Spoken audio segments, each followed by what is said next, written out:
Welcome, Revoniers! Hai teman-teman, ketemu lagi hari ini di mini course Data Analytics hari kedua. Gimana nih hari ini kabarnya teman-teman? Sambil ditulis-tulis juga di kolom live chat, teman-teman udah pada siap belum nih ikutin sesi malam hari ini? Mudah-mudahan kalian yang hadir semuanya sehat-sehat ya, supaya kita bisa ngikutin sesinya dengan lancar. Nah, seperti yang teman-teman juga mungkin udah lihat ya di Discord jadwalnya kita bakal ada apa hari ini akan ada lecture 1 Data Analytics in Business di mana agendanya akan ada pembahasan tentang implementasi data analytics di dalam sebuah bisnis dan juga akan diinfokan juga ya different steps atau langkah-langkah dalam menganalisis data. Pastinya banyak banget nih insight-insight baru yang bakalan kalian dapetin. Jadi jangan lupa siapin catatannya. Dan setelah itu aku juga akan menginfokan tentang tugas dan e-certificate. Jadi teman-teman nanti mulai malam ini kita akan membuka akses untuk tugas-tugas di mini course kali ini dan biar teman-teman nggak ketinggalan info dan nggak salah dalam mengerjakan, jangan lupa nanti harus dengerin sesinya sampai habis ya, supaya nanti bisa tahu nih tugas-tugasnya apa aja dan gimana cara dapetin sertifikat. So, nanti sembari mendengarkan sesi, kalau punya pertanyaan langsung aja ya ditulis di kolom live chat supaya bisa dibantu dipilih-pilih untuk dijawab di sesi tanya jawab. Oke, kalau gitu teman-teman, kita langsung aja mulai sesinya ke Data Analytics in Business. Hari ini akan dibawakan lagi sama Kak Vanessa Geraldine.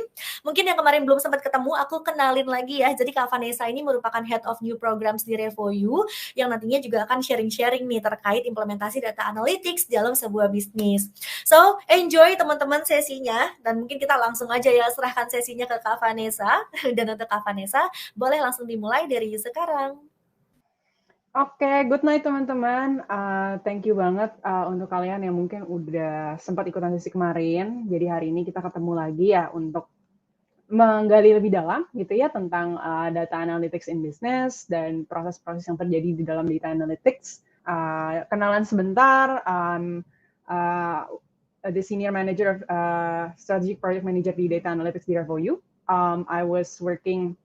My love of data comes dari memang pengalaman kerjaku sendiri. I was a senior analyst, business analytics manager di Gojek dan juga artificial intelligence analyst di AWS Australia. So I was there before. I was learning data analytics as I go. I was from chemical engineering actually. Jadi aku juga pelajarin data analytics after I graduate. Jadi kalau teman-teman datang dari mungkin jurusan yang beda dan lain-lain, it's totally fine. We're all here to learn. Jadi hopefully aku bisa kasih insights gitu ya tentang data analytics lebih lagi ke kalian malam ini. And outline-nya hari ini kita bakal belajar soal overview data analytics sedikit, kemudian pengertian database, different type of analytics, terus habis itu metode atau proses-prosesnya ya. Kemudian tipe-tipe data itu apa aja sih gitu, dan kemudian sedikit kita akan bahas tentang data visualization dan juga tools seperti itu kurang lebih. Nah, ini adalah hari kedua atau day 2 gitu ya. Jadi besok kita akan bahas lebih detail nanti soal SQL, kemudian kita akan bahas lagi soal data visualization lebih detail lagi. Jadi untuk nanti kita akan membahas sedikit previewnya, tapi akan lebih detail lagi di besok dan lusa. Oke, nah apa sih yang akan kita pelajari hari ini? Kurang lebih seperti ini. Menurutku kita langsung di dive aja gitu ya. Oke, teman-teman. Mungkin ini pertanyaannya agak apaan sih maksudnya ya? Kita mundur lagi gitu ya. Sebetulnya apa sih definisi dari data gitu ya? Data itu yang teman-teman lihat di sini itu udah berupa visualisasi. Teman-teman udah lihat ini adalah bar chart ya. Bar chart, terus habis itu teman-teman udah bisa lihat, oh item 5 yang warna merah ini di bulan mana gitu ya. Misalnya kalau misalnya ini bulan udah menghasilkan berapa salesnya misalnya, itu udah ada insight yang bisa kita dapat. Tapi kan sebenarnya data itu apa? Data itu bisa numbers, bisa characters, bisa images gitu ya. Dan itu kalau misalnya belum diolah, itu nggak bisa dijadikan kesimpulan gitu ya. Tapi ketika kita bisa assess gitu ya, kita bisa make decisions about specific actions. Gitu. Jadi data itu on its own tidak ada meaning-nya, tapi ketika dia diinterpretasikan, nah dia bisa menjadi informasi gitu ya. Dan jadi itulah yang sebetulnya kita bisa gunakan gitu ya untuk mendapatkan insight. Nah, jadi ini contoh ya, teman-teman, angka ini ya, 1099 itu tuh ya one example of data lah gitu ya. Kalau misalnya itu juga berupa misalnya data juga bisa misalnya berupa list nama. Nah, itu juga berupa data sebetulnya ya. Tapi kalau misalnya ini cuma angka doang ya itu data. Tapi ketika ini ya, the number of children who were determined to have a disability prior to the enrollment in migrant and seasonal head start of 2004 enrollment year is 1099. It's information, it's informing something.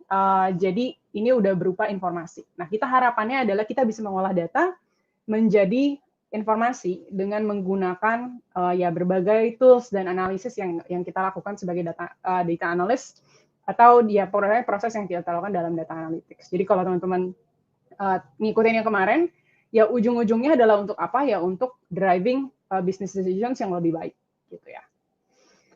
Nah, kemudian, jadi apa sih sebetulnya data analytics itu? Ya, itu adalah sebetulnya cara gitu ya, untuk mengekstraksi value out of data ya. Kalau istilahnya data itu kalau misalnya seperti emas ya, dia harus digali dulu, dia harus diolah dulu gitu ya, sampai bisa mengekstraksi, kalau misalnya dalam tanda kutip ya, value atau nilai gitu ya, dari yang raw, dari yang mentah, jadi ada konklusinya gitu ya. Jadi, approach-nya bisa banyak banget, dimension-nya bisa banyak banget, tekniknya bisa banyak. Teman-teman belajar soal bedanya data analytics, data science, machine learning, dan lain-lain ya. Tapi ujung-ujungnya sama. Untuk apa? Untuk making business decisions. Dan business decisions itu yang berdasarkan data gitu ya, nggak cuma semata-mata kayak nentuin decision tanpa background-nya, tanpa risetnya gitu ya.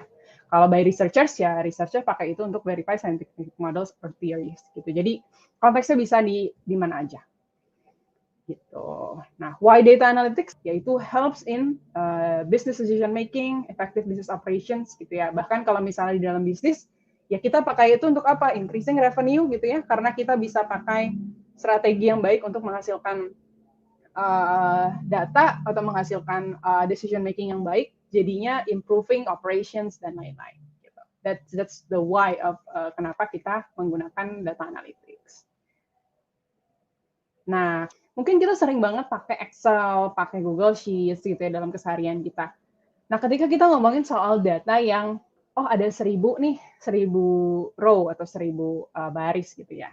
Nah, itu masih bisa pakai Excel. Ketika itu 10.000 masih bisa. Nah, gimana kalau misalnya itu udah 2 juta gitu ya, udah 5 juta, udah 10 juta.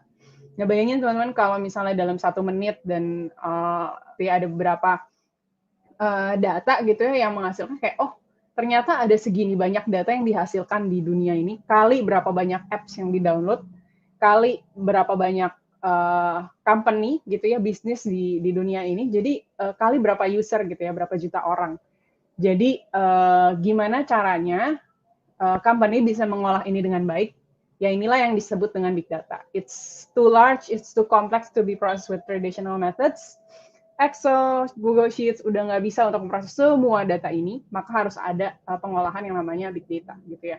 Nah, kita kenal ada yang namanya the V's of big data. Jadi V's ini ada 5 di sini ya. Ada volume, velocity, variety, variability, sama veracity gitu. Nah, volume itu ini sebenarnya adalah karakteristik apa sih sebenarnya yang membuat big data itu big data gitu. Kenapa disebut big? Kenapa disebut besar gitu ya? Karena propertiesnya adalah ini tadi. Volume gede banget jumlahnya. Velocity datangnya itu cepet banget gitu ya.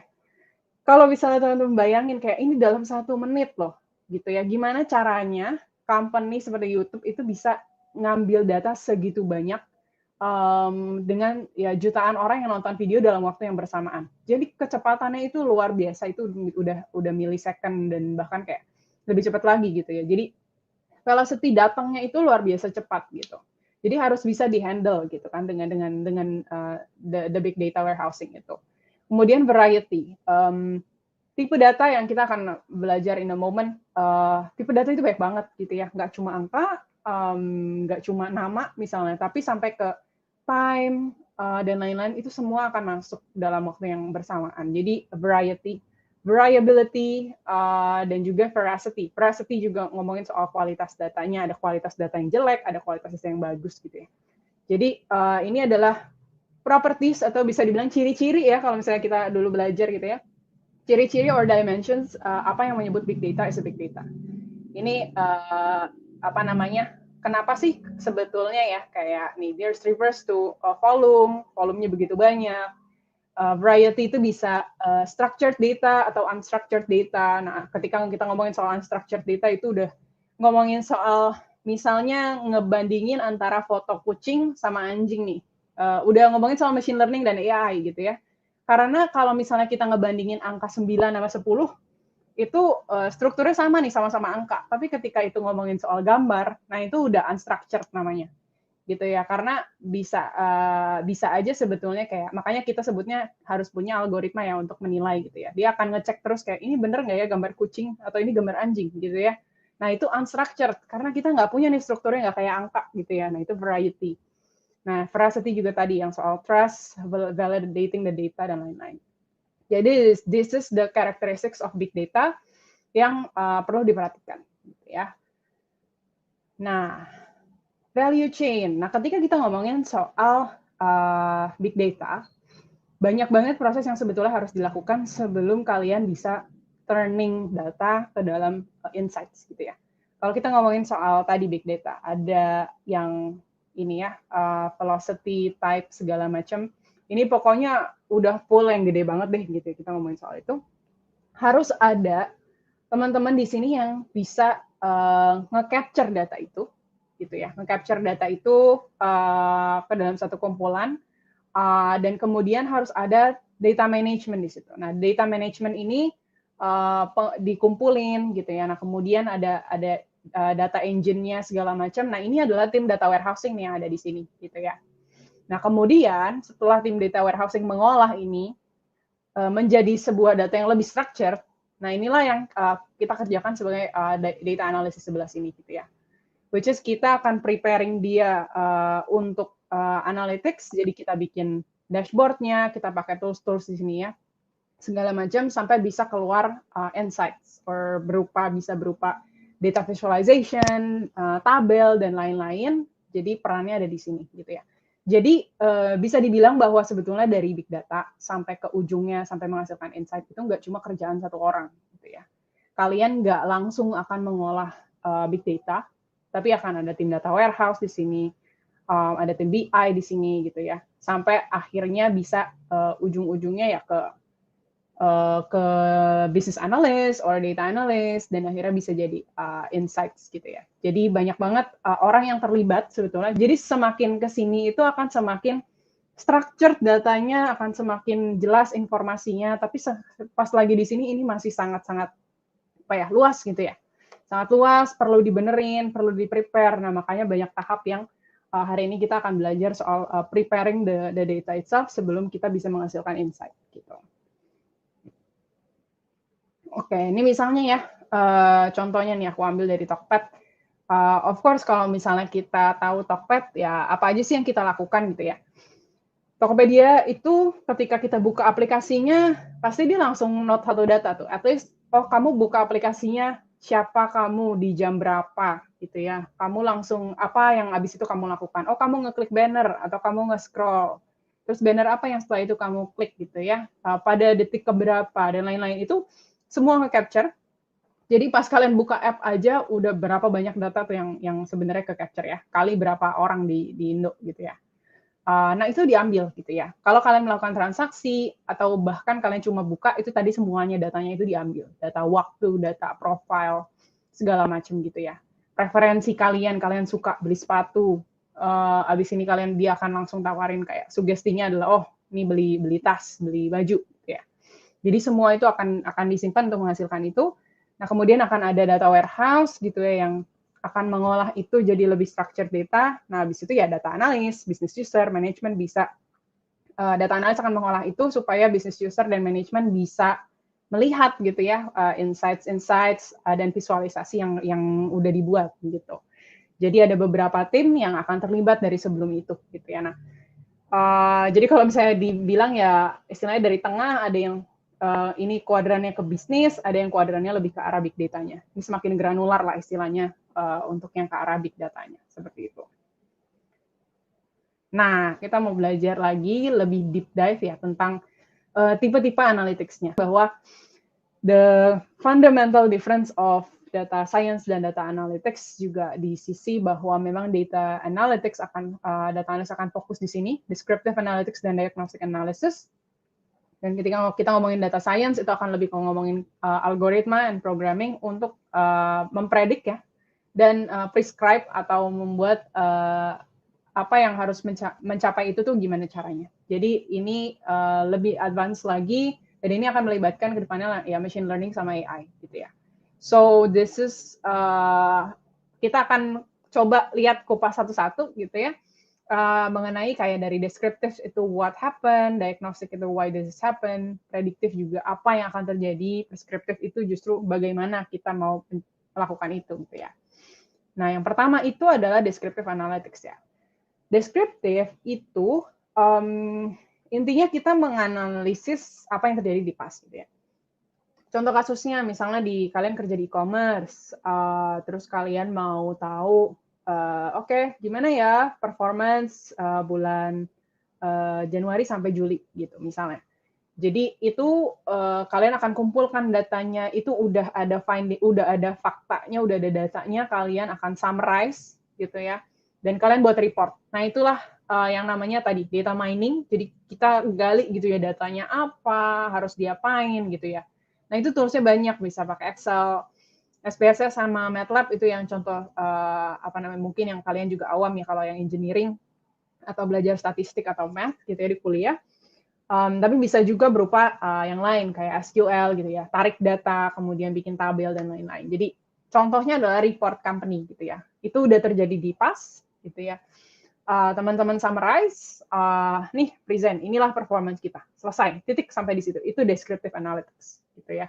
Jadi ada peran data analis di mana kita akan melakukan hal-hal yang seperti ini. Jadi tarik report, ngasilin report, dan gitu ya, selesai. Ada juga yang kayak gitu. Nah, tapi tidak cuma sampai di situ gitu ya. Diagnostic analytics itu analisis adalah satu tahap di atasnya. Jadi nggak cuma understanding or identifying apa yang ada di past gitu ya. Tapi sebetulnya kita ngelihat apa sih root cause-nya, apa sih sebetulnya ya misalnya tadi, kenapa ada sales decline di bulan Januari gitu ya, kenapa turun sales-nya, ada apa gitu ya. Makanya banyak banget analisis yang bisa dilakukan di sini. Kita mau pakai korelasi kah, mau pakai causal relationship kah gitu ya. Ini yang kita harus pakai gitu ya untuk bisa memprovide actionable insights.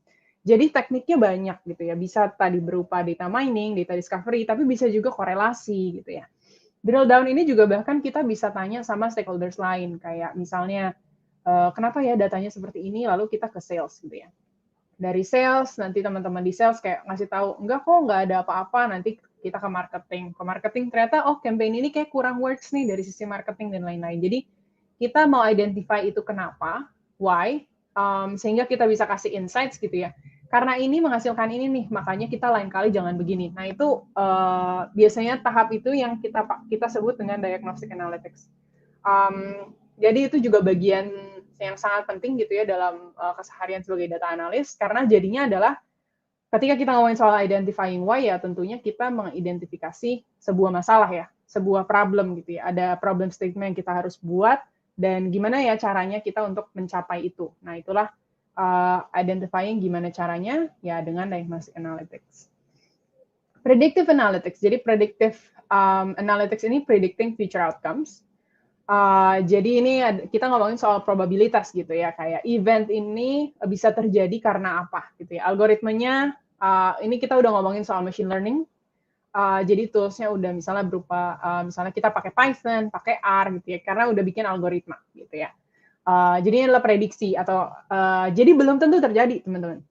Kita sebut dengan data science segala macam, itu memang ya belum tentu terjadi, tapi kita mempredik gitu ya, probabilitasnya apa. Jadi ya contohnya ini beberapa contohnya ya, misalnya nih ya promotional campaign, identifying target audience gitu ya, weather prediction bahkan, terus product recommender. Jadi kalau kalian habis beli barang di e-commerce tiba-tiba ada nih beli ini lagi tambahan yang cocok sama ini nih gitu ya. Ini kalau kamu pakai tas ini bagus nih kalau pakai dompet ini juga. Nah yang kayak gitu-gitu itu predictive analysis ya. Mungkin banget nih kayaknya orang ini bakal beli gitu. Jadi itu yang contoh penggunaannya gitu ya. Nah, kalau kita ngomongin soal prescriptive analytics, itu provides the solution-nya apa, gitu ya. It creates the update relationship, dan itu ya udah ujung-ujungnya lah ya, udah paling topnya gitu ya. Tadi ketika kita ngomongin soal yang tadi udah ngasih saran dan lain-lain, nah itu kita udah ngomongin prescriptive analytics nih, gitu. Jadi kita ngasih sarannya berupa apa. Nah ini jadinya dia akan menilai terus. Jadi ini udah karena ngomongnya machine learning ya dia akan learning sendiri, algoritmanya itu akan bergerak sendiri gitu ya, mempelajari oh customer behavior ini kalau misalnya dia tadi ya beli apa, nah itu tuh dia pelajarin sendiri dan dia akan membuat analisis sendiri bahkan dia sampai bisa apa ya ngasih rekomendasi gitu ya tentang apa yang harusnya terjadi. Nah inilah yang sebenarnya udah paling top-topnya karena istilahnya udah nggak perlu peran manusia lagi untuk melakukan itu gitu ya. Jadi memang istilahnya ya yang namanya analytics ini ya istilahnya membantu kita untuk melakukan itu tanpa perlu melakukan itu secara manual gitu kan ya. Nah ini kita sebut sebagai preskriptif kan kalau misalnya kita ngomongin soal obat gitu ya kan prescription itu kan resep ya dari dokter gitu ya. Nah ini ya sama kita kayak dikasih nih rekomendasinya ini gitu. Kurang lebih itu teman-teman kita beralih dari kita ngomongin soal jenis-jenis analytics, sekarang kita ngomongin soal database gitu ya. Mungkin ini hal yang teman-teman sering banget dengar, database gitu ya. Intinya database itu repository ya kumpulan gitu ya, kumpulan informasi, kumpulan data. Untuk apa? Untuk ya kalau misalnya di sini dibilangnya running certain functions in organization. Jadi database ini bisa misalnya database sales, database marketing, gitu ya, database HR, gitu ya. Jadi database ini menyimpan data-data atau kumpulan data-data bisa berupa tabelnya nggak cuma harus satu, tabelnya bisa banyak, gitu ya, dan sangat possible untuk bisa kita searching di sana karena saking datanya banyak atau gimana sih caranya untuk memanggil data dari database yang sekumpulan yang banyak sekali itu. Nah, itulah yang kita pelajari sebagai data analytics gitu ya. Jadi kita nggak mau nih ngambil semua data dari database buat apa. Nah, gimana caranya kita bisa coba ngambil data yang kita perlukan. Nah, itu adalah salah satu yang kita perlu pelajari juga gitu ya. Jadi ujung-ujungnya tetap sama, answering problems, answering business questions untuk menghasilkan insights. Gitu. Oke, konsep data warehousing, gitu ya. Kalau misalnya kita ngomongin soal server, gitu ya. Ini bayangin kayak ya server itu kayak kumpulan paling besarnya, gitu ya. Dan di dalam server satu company itu, misalnya let's say ada AWS lah ya, Amazon itu menyediakan server, gitu ya. Nah, server ini akan menyimpan banyak sekali database. Database itu tadi yang aku bisa bilang, database-nya itu bisa dipecah-pecah tuh, database sales, database marketing, dan lain-lain. Jadi, database-nya bisa banyak sekali. Di dalam database sendiri akan ada banyak banget tabel, gitu ya. Di dalam tabel ada lagi kolom, dalam kolom ada rows. Jadi ini adalah hierarkinya, gitu ya, dari kumpulan yang paling besarnya kita namakan server, dalam satu server satu company gitu ya, company teman-teman punya satu server yang sama atau bahkan bisa punya berapa server kalau company udah gede ya. Kemudian di dalamnya ada beberapa database, di dalam database ada tabel, dalam tabel ada kolom dan rows atau baris gitu ya. Ini adalah secara granular kalau kita lihat gitu. Nah, kalau misalnya dari data warehousing sendiri, apa sih sebetulnya yang disebut gitu ya, sebagai data warehousing? Nah, ini sebenarnya yang aku bilang dari yang paling granular sampai yang istilahnya paling apa ya? Ini yang daerah kita lah. Kita ini udah di daerah sini. Jadi di paling kanan ini adalah perannya data analyst itu ada di sisi ini. Ada di sisi sini. Sedangkan kalau misalnya yang di sini ya peran data engineer gitu ya. Jadi mereka akan ngambilin data dari data sources, entah itu data operasional lah, entah itu data dari apps lah, itu bisa dari apa aja. Terus kita sebut istilahnya areanya namanya staging. Jadi staging itu tempat di mana kayak itu data akan dikumpulin gitu ya.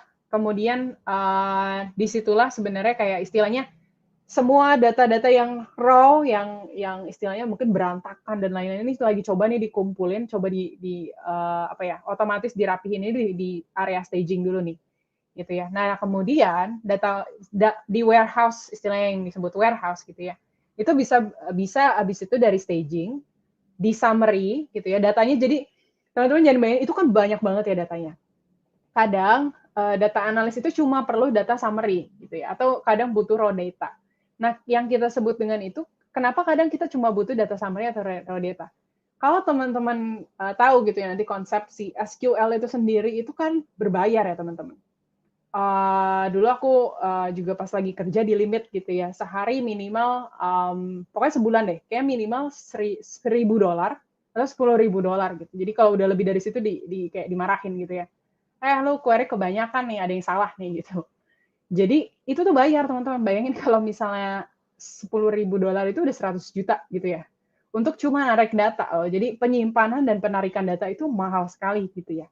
Makanya ketika kita ngomongin soal kenapa data analis cuma punya akses ke data yang sebetulnya kayak udah istilahnya udah dirapihin dan dari segi jumlah dan granularity, kalau misalnya kita ngomongin granularity ya, dia banyak bangetnya itu ada di istilahnya di awal-awal supaya kita juga nggak kita karena kita nggak perlu mengquery yang seperti itu gitu ya, dan itu memang mahal. Jadi cara di limitnya adalah dengan seperti itu. Jadi ada data warehouse yang disinilah dilakukan, dan ya ada yang dirapihin gitu ya raw datanya.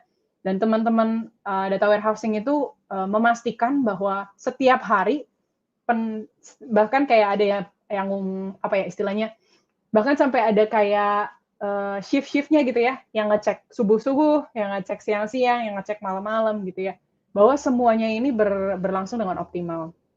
Jadi istilahnya jangan sampai nih data dari aplikasi ini berhenti, mandek, nggak jalan gitu ya, untuk berapa menit aja, wah itu udah langsung jadi kejadian yang kayak istilahnya langsung satu company itu dikasih tahu yang kayak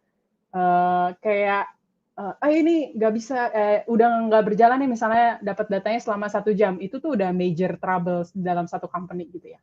Jadi sebesar itu peran data, dan peran kita adalah menyampaikan, menganalyze yang data yang udah lebih structured itu untuk jadi something yang untuk reporting, untuk data mining dan data analytics gitu. Jadi ini kira-kira kayak konsep dari data warehousing itu sendiri gitu ya, dari awal sampai bisa dicerna gitu ya, dilihat sama users seperti itu. Oke, ketika kita ngomongin soal database gitu ya, nah gimana caranya kita bisa menyatukan atau menggabungkan antar database gitu ya. Nah inilah yang istilah yang kita sebut sebagai primary key gitu ya, atau PK gitu ya. Jadi primary key ini mengidentifikasi setiap baris di dalam suatu tabel. Nah maksudnya gimana nih? Maksudnya gini, kalau teman-teman kan misalnya teman-teman mahasiswa gitu ya, pasti teman-teman punya nomor induk mahasiswa gitu ya, atau teman-teman punya KTP, pasti nomor KTP teman-teman nggak ada yang sama gitu ya, satu dengan yang lain. Nah itulah yang namanya primary key gitu ya. Nomor KTP teman-teman nggak akan ada duanya nggak akan ada satupun orang di Indonesia ini yang punya nomor KTP sama gitu ya. Nah inilah yang sebetulnya yang kita sebut dengan primary key. Itu mengidentifikasi, jadi teman-teman ini diidentifikasi dengan apa? Paling istilahnya yang paling unik gitu ya. Oh, udah KTP itu udah pasti identifikasi cuma satu gitu ya. Nah, makanya kalau misalnya di sini berarti student ID si primary key-nya. Nah, apa fungsinya? Setiap tabel harus ada primary key. Untuk apa? Untuk bisa kita ngegabungin dan ngegabungin antar tabel. Istilahnya kalau misalnya kita cuma tahu data sales tanpa kita tahu itu salesnya dari merchant siapa, terus customer yang beli siapa, itu kalau misalnya kita nggak punya data itu cuma akan jadi angka gitu ya, kita nggak bisa analyze apa-apa. Nah jadi kenapa istilah primary key dalam istilahnya relational database itu jadi penting. Kenapa disebut relational ya, karena istilahnya databases ini kayak yang tadi di slide sebelumnya ya, ini tuh saling berhubungan gitu ya. Dan gimana caranya kita untuk menggabungkan antar tabel ini? Ya dengan primary key gitu. Jadi paham ya teman-teman konsepnya? Jadi primary key ini yang akan kita gabungkan gitu ya. Nanti cara ngegabung ini ya, oh ini ada nomor mahasiswa, ini ada nomor mahasiswa. Nah istilahnya kalau teman-teman udah tahu soal VLOOKUP di Excel, nah kita lihat si primary key-nya dulu gitu ya, kita gabungkan sama primary key lain, habis itu kita baru bisa mendapatkan nih, oh ini si nomor mahasiswa 40 yang namanya Ridwan Gani ini, kode matkulnya PB001 gitu ya. Jadi kita bisa menggabungkan ke dalam satu tabel gitu ya dengan menggunakan ini. Nah ini harus ada, kalau enggak kita nggak bisa identify gitu ya setiap record di dalam tabelnya. Kurang lebih seperti itu. Nah ini cycle-nya data analytics ya. Tadi kita udah sempat mention soal, kita udah belajar soal database gitu ya. Kita udah belajar beberapa tipe analytics. Nah sekarang kita mulai go into deep di cycle-nya, cycle di dalam data analytics gitu ya. Jadi sebenarnya dari mana sih sebetulnya kita harus mulai melakukan ini gitu ya. Nah pertamanya pastinya discovery, gitu ya. Discovery problemnya itu apa? Ya resources-nya, business problems-nya, segala macam ini dari tahap discovery di sini. Kemudian data preparation ya, kita sebutnya adalah extract, load, dan transform. Nah kenapa kita sebutnya ini?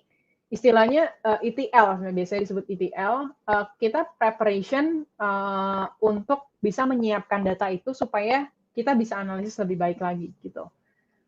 Kemudian kadang-kadang ini bukan something yang harus berurutan kadang teman-teman. Kadang kita istilahnya kita pakai, misalnya kita pakai tools lain, kita pakai Tableau untuk melihat bahwa ini beneran nggak ya terjadi, kita cepat-cepat buat analisis cepat-cepat, oh kayaknya ini bisa nih. Nah, habis itu kita balik lagi. Jadi ini tuh bukan something yang langsung gitu ya 1 sampai 6 gitu ya, tapi kadang itu ada istilahnya kayak dari 1 udah sampai 4 kayaknya ada yang salah deh. Kita balik lagi ke 1 lagi, terus kedua lagi, ketiga lagi. Jadi kadang ada iterasinya kayak gitu ya. Ini bukan something yang kayak sekali jalan terus selesai gitu.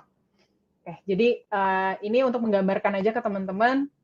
Jadi setelah di planning gitu ya, kita mau bikin apa sih gitu ya dari analisis data ini, baru kita bikin model. Nah, apa sih yang disebut model ya? Model itu bisa berupa apa aja ya? Bisa istilahnya kita udah bikin, kita mau analisis dalam bentuk apa? Korelasi segala macam. Nah, kita bikin modelnya. Habis itu baru communicate results dan istilahnya ya kita deliver gitu ya, reports-nya segala macam. Nah, ini penting juga teman-teman untuk biasanya kita selalu punya technical documents as a data analyst, karena analisis kita itu nggak cuma dibaca sama kita gitu ya. Dulu aku punya dokumentasi betul-betul satu docs ataupun Excel gitu ya yang benar-benar nyimpan analisis apa aja yang pernah dilakuin gitu ya. Bahkan semua contekan kodenya segala macam itu harus lengkap gitu semuanya. Jadi mulai dari kita sebutnya juga bisa ada yang kayak disebutnya PRD gitu ya, Product Requirement Document gitu ya, atau kalau misalnya di data juga bentuknya kurang lebih sama gitu ya. Kita benar-benar bentuk dari kenapa kita melakukan analisis ini, sampai hasilnya seperti apa, gagal atau berhasilnya itu semua harus ada. Dan itu di istilahnya kita sebar ke seluruh company gitu ya, nggak cuma di-keep buat kita aja. Jadi itu juga ada peran komunikasi di sana seperti itu. Supaya apa? Supaya teman-teman yang pelajarin ini hal yang sama di dalam 3 bulan ke depan atau 6 bulan atau bahkan 1 tahun ke depan bisa nge-refer back gitu. Refer lagi kayak, oh si ini udah pernah ngelakuin analisis ini nih, gimana ya hasilnya gitu. Supaya kalau ada kesalahan nggak terulang lagi dan lain sebagainya. Gitu. Oke, jadi ini gambaran sederhananya ya. Dari prosesan data analytics yang tadi. Jadi the first is actually knowing the business question itself gitu ya. Business questions ya berarti bukan cuma sekedar teman-teman apa namanya istilahnya dapat kadang-kadang itu tuh bukan something yang dikasih tahu. Kadang-kadang kita harus nyari sendiri problem yang harus di-solve apa teman-teman. Itu yang menurutku juga unik gitu ya. Kadang kita juga sebagai data analyst tuh ada waktu-waktu di mana kayak kok ini nggak dikasih problems apa-apa ya. Nah, there is the point where you actually can explore apa aja sih sebetulnya yang aku bisa explore ya untuk menghasilkan insight. Nah, kadang itu juga bisa tanya ke diri sendiri gitu ya. Gimana caranya? Questions, kemudian gimana cara kita getting data, exploring data tadi, preparing, analyzing sampai bisa present the findings atau kita sebutnya data visualization gitu ya. Oke, kita akan lihat satu-satu gitu ya teman-teman tentang proses ini dari awal sampai akhirnya. Oke, jadi kita ke yang pertama ya, which is the business question gitu ya. Business question. Mungkin kedengarannya simple gitu ya. It could be like business question atau defining the problem statement gitu ya. Intinya kalau teman-teman udah pernah riset juga, pastinya sebagai mahasiswa teman-teman pernah melakukan riset ya. Riset itu kan pasti ada datanya gitu ya, ada metodenya. Pasti kan mulainya dari identifikasi masalah gitu ya. Kemudian kita cari literaturnya gitu ya, biasanya teori ya teman-teman bab 2 skripsi. Habis itu kita tahu metodologinya gitu ya. Nah, ini mirip seperti itu sebetulnya. Kita tahu dulu questions-nya apa, lalu kita coba cari kayak metodenya yang cocok apa sih gitu. Metode yang cocok sampai ke ending-nya gimana. Jadi penting banget untuk selalu yang kayak tadi aku bilangnya, punya dokumentasi yang benar-benar kayak karena kalau misalnya ketika kita udah stuck, kita refer lagi kayak ini beneran nggak ya yang gue kerjain itu menjawab business questions nggak gitu ya. Jadi itu perlu di planning dari awal. Gitu. It includes defining the problem. Objektifnya apa? Jadi ketika ngelakuin sebuah data project itu harus ada objektif yang jelas gitu ya. Abis itu solusinya butuhnya apa dari segi bisnis perspektif gitu. Kenapa? Karena justru dari pertanyaan itu menjadi pertanyaan datanya apa nanti, kita nanti dapat answer dari pengolahan data, baru akhirnya balik lagi ke business answer gitu ya. Nah dari sinilah kenapa pentingnya perencanaan dari awal ya. Kalau teman-teman skripsi juga kan pasti perencanaannya banyak kan di awal. Nah sebenarnya data analis juga sama gitu ya, nggak selalu melulu cuma nge-coding, narik data, dan lain-lain, tapi juga perlu perencanaan yang tepat gitu ya, untuk mendapatkan end result yang baik. Nah, jadi gimana caranya ya, atau apa sih sebetulnya yang disebut sebagai good problem statement gitu ya. Problem statement itu harus cukup, pertama limited in scope. Dalam arti kita nggak bisa bikin problem statement yang terlalu umum. Misalnya kalau kalian misalnya dulu ya ketika aku kerja di Gojek, aku nggak bisa main bikin scope bahwa gimana caranya apa namanya kayak peningkatan sales. Itu banyak banget tuh sebetulnya pertanyaan yang bisa timbul dari itu kayak sales apa? Sales GoFood, sales Gojek. Sales Gojeknya Gojek yang apa nih? Misalnya kayak mau GoSend, mau GoCar. Itu udah satu doang gitu ya. Produk apa gitu ya. Habis itu jadi memunculkan begitu banyak, kalau sampai itu memunculkan begitu banyak pertanyaan susulan, nah itu berarti udah salah gitu ya. Jadi harus spesifik itu dan apa namanya spesifik enough to be solvable. Kita nggak bisa menyelesaikan masalah yang kayak misalnya kayak ya tiba-tiba gimana caranya menyelesaikan ya dari data yang ada untuk apa ya misalnya driver Gojek supaya nggak pernah demo lagi or apa gitu ya yang nggak spesifik ke data yang kita punya gitu yang nggak bisa gitu. Jadi kita harus bikin something yang very specific to become very solvable atau kita bisa selesaikan. Terus jangan sampai kita nggak menyelesaikan masalahnya, tapi malah menjawab masalah-masalah lain gitu. Itu juga bahaya dari problem statement. Kadang kita bikinnya kalau terlalu luas, kita jangan-jangan nggak menyelesaikan masalahnya, tapi justru yang lain-lain gitu ya. And then multiple solutions. Jadi yang tadi kita bisa menjawab beberapa kayak siapa ya, who, what, where, when, how, dan lain-lain gitu ya. Jadi harus spesifik. Misalnya kayak how might we, biasanya ini how might we statement ya untuk membuat problem statement. How might we, terus habis itu di sini adalah misalnya increase sales gitu ya, meningkatkan penjualan. Dengan apa gitu ya? Dengan sosial media. Oke, targetnya berapa? 10% gitu ya. Dalam 3 bulan gitu ya. Jadi ini salah satu contoh bahwa problem statement-nya cukup spesifik untuk bisa kita tahu, oh iya datanya gue harus ngambil apa, produknya apa, dengan apa gitu ya, dan lain sebagainya. Jadi gimana sih caranya untuk membuat problem statement yang baik? Tentunya itu iteratif gitu ya. Teman-teman pasti harus ngomong sama orang-orang yang terlibat gitu ya dengan istilahnya dengan bisnis itu ya sales ya kalian harus ngomong sama sales manajernya. Ini penting nggak sih kalau gue nyelesain masalah ini gitu ya. Teman-teman tuh kadang kalau misalnya lagi harus explore problem statement sendiri ya sebenarnya masalah itu kan ada di mana aja ya. Part yang aku suka banget dari kerjaanku adalah aku nggak harus mendefine sendiri kayak kadang problem statement-nya apa, tapi kadang ketika ngobrol sama orang kayaknya ini harus di-improve deh gitu ya. Jadi misalnya ketika aku ngobrol sama sales atau account manager gitu ya, aku nggak bisa nih ngobrol sama kopi kenangan misalnya untuk naikin sales-nya. Loh kenapa? Nggak punya datanya gitu ya. Padahal itu kan sesimpel itu ya. Nah itu dengan sesimpel itu kayak kok bisa nggak punya akses ke data? Oh, ternyata mereka ada limitasinya nih untuk akses ini, dan sebenarnya mereka butuhnya apa sih? Ngobrol gitu ya. Dari ngobrol itu, oh gue butuh data sales, gue butuh data month on month gitu ya. Sales kemarin berapa, sekarang berapa. Jadi gue tahu tren mereka paling tinggi bulan apa, campaign mereka di bulan itu apa, kenapa bisa tinggi, dan lain-lain. Jadi dari situ aja tuh banyak tuh requirement yang kita bisa bikin, sampai akhirnya jadilah aku waktu itu bikin dashboardnya bisa diakses sama seluruh account manager gitu ya. Jadi bahkan itu bukan muncul dari something yang kadang kayak datang ke kita. Kadang kita datang ke orang lain, ngobrol, muncul problem itu kita bisa selesaikan gitu ya. Tapi perlu ada problem yang baik yang kita perlu istilahnya kayak bikin dulu di awal. Kita tahu bahwa ketika kita bikin itu impactful. Jangan sampai kita kulik-kulik data tapi nggak mau berefek apa-apa. Gitu. Kurang lebih seperti itu, teman-teman.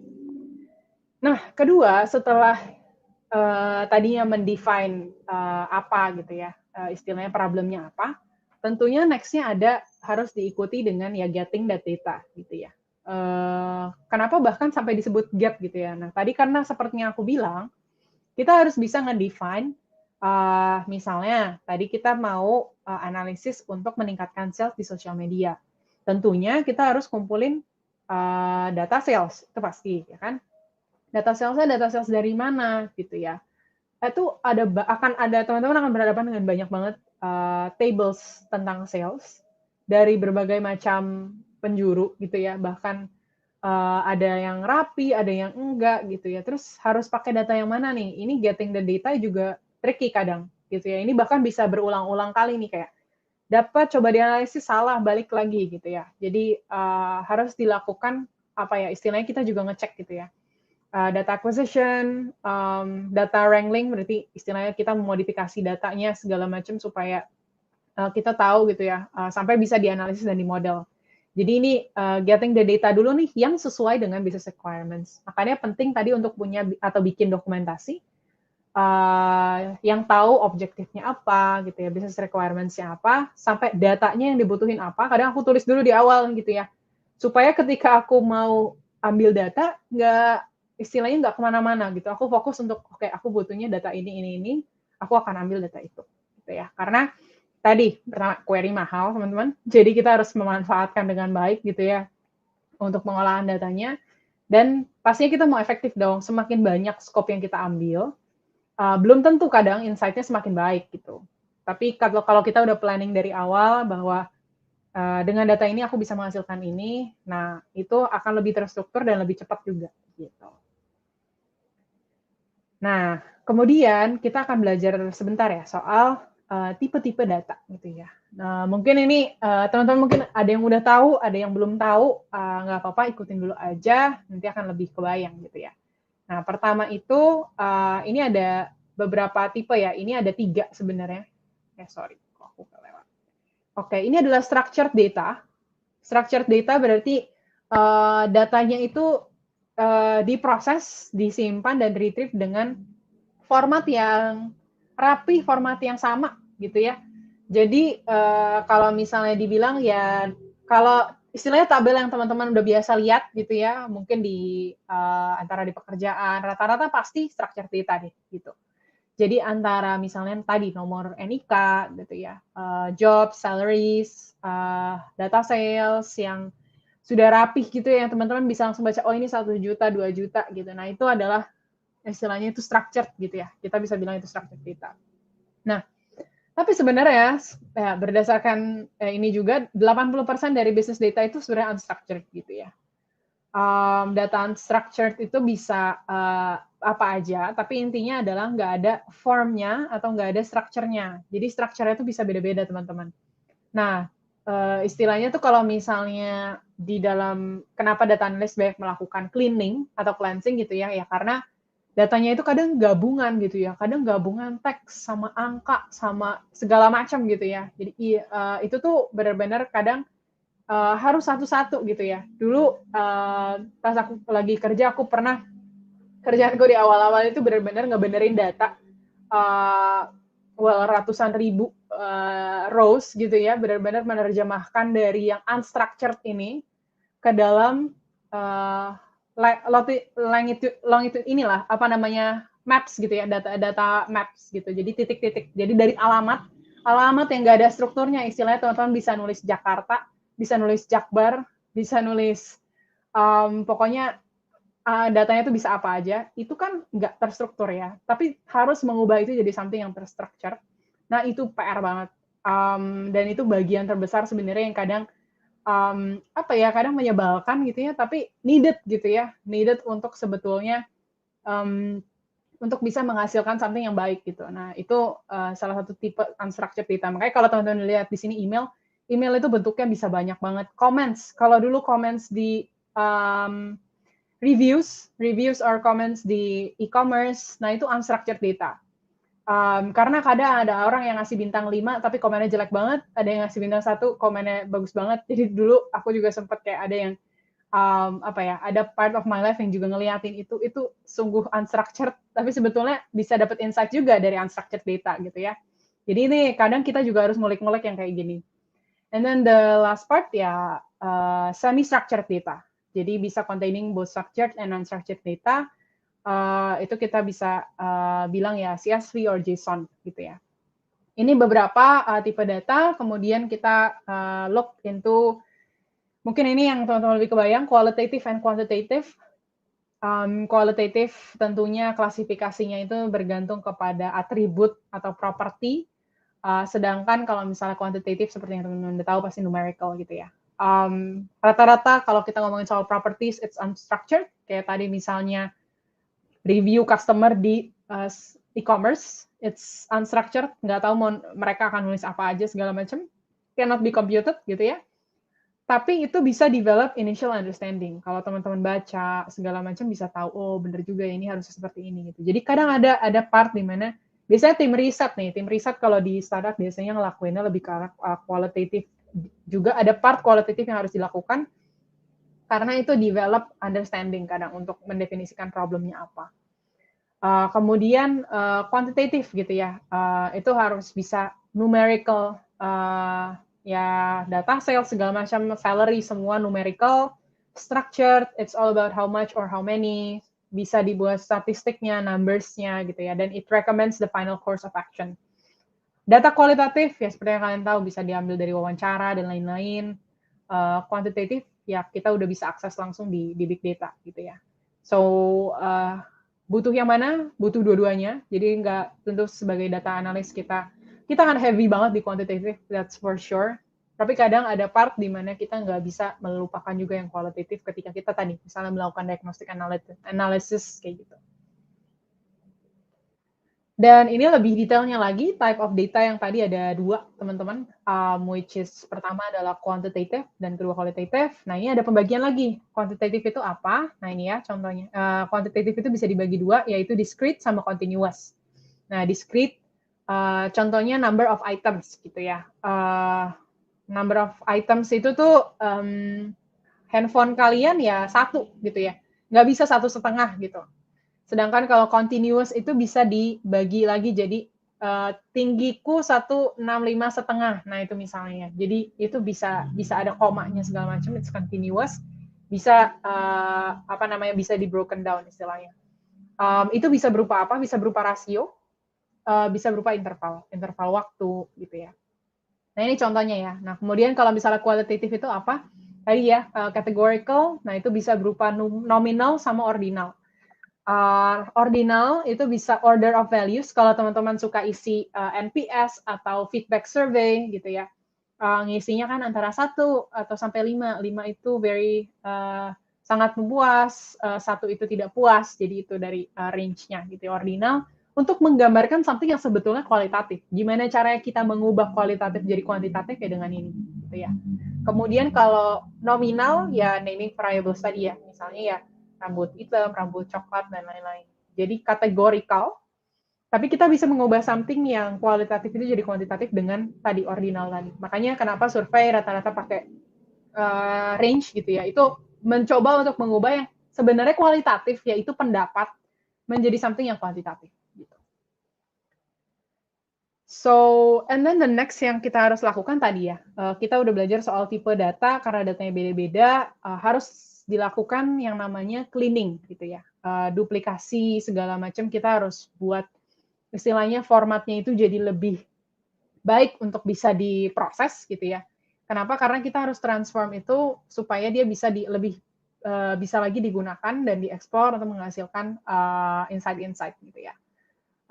Kemudian tadi prepare data includes working with structured data, includes unstructured data juga gitu ya. Jadi kita akan mengintegrasi ini dengan kita bisa pakai banyak tools di sini.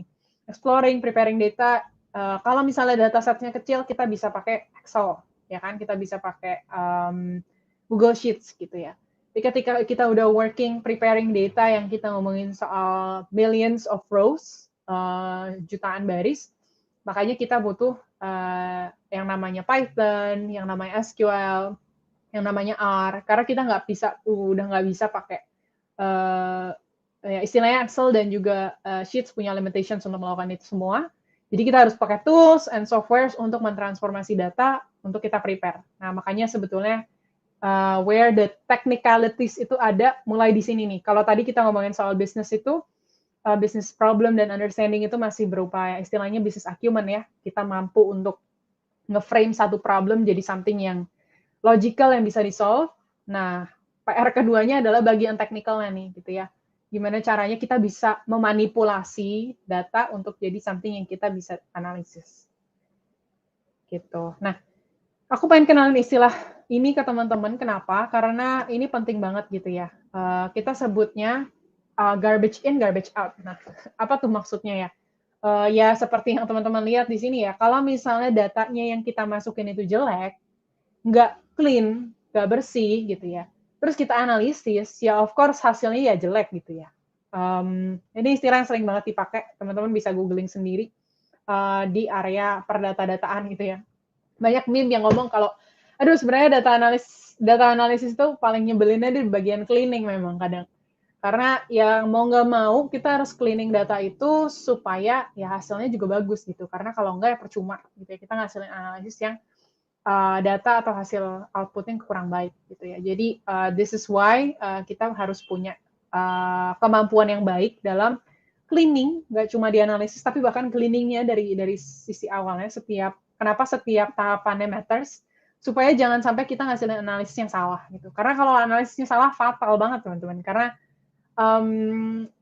impact kalian, apalagi kalau misalnya kalian kerja di tech startup gitu ya, decision yang kalian buat, misalnya nih kalian ngolah datanya salah, kalian nggak keluarin outlier-outliernya gitu ya, jadi kalian masukin data-data yang salah, terus tiba-tiba keluar, oh performance di luar Jakarta lebih bagus daripada Jakarta gitu, padahal sebaliknya kenyataannya gitu ya. Jadi kan itu of course ngaruh banget ke arah istilahnya ya decision-nya gitu ya. Oh, kita berarti harus fokus di mana Jakarta nih dengan metode yang ini.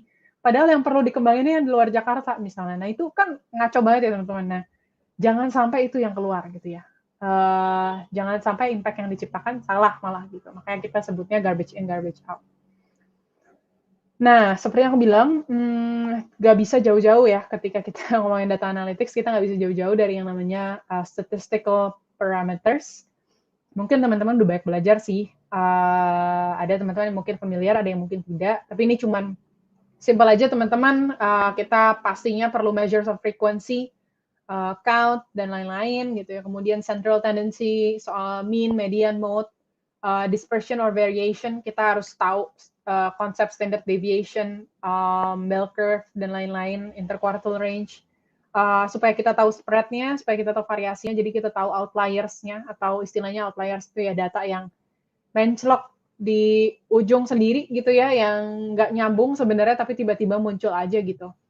Nah itu kemudian yang keempat adalah measures of position yang tadi ya dibilang soal percentile atau quartile ya, sebutnya quartile. Jadi kalau kita mau menormalisasi sebuah data gitu ya dengan menggunakan percentile ranks dan lain-lain. Jadi ini contohnya ya, interquartile ya beda. Third quartile, first quartile dikurangin nih jadinya interquartile. Nah, teman-teman pasti pernah belajar sih ya. Nah, yang kita sebut sebagai outlier ini yang beda sendiri yang di luar ini, teman-teman. Jadi, nah data-data ini kadang kalau di-include, bisa ngaruh bangetnya dalam arti mengacaukan mengacaukan sebuah uh, eksperimen gitu ya, kadang mengacaukan istilahnya kayak impact-nya segala macam itu karena kadang kita melibatkan si outlier ini yang mesti dibuang-buang ini gitu. Jadi kadang ini menandakan ada something yang salah gitu ya. Kenapa kok bisa ada outlier-nya? Bisa jadi something yang input juga kadang gitu ya. Tapi biasanya itu kita tidak libatkan gitu ya dalam parameter ini. Nah, jadi ini juga satu yang biasanya ini bell curve kalau teman-teman tahu normal distribution kita sebut ini biasanya kita gunakan untuk hypothesis testing gitu ya. Jadi kalau ketika dia ada di regionnya adalah jauh gitu ya dari tengah, maka kita sebut ya itu tidak sesuai gitu ya. Dengan hipotesis yang kita buat gitu. Jadi kita buatnya ini adalah null hypothesis gitu ya. Jadi semakin statistical hypothesis ini ya kita tes gitu ya supaya kita tahu apakah sebetulnya hipotesis kita itu benar atau salah gitu ya. Nah, ini juga pasti kita libatkan ketika kita belajar soal data analytics. Gitu. Nah, kemudian setelah kita cleaning dengan tadi statistical measures itu kita buangin data-data yang salah, kita rapihin datanya segala macam.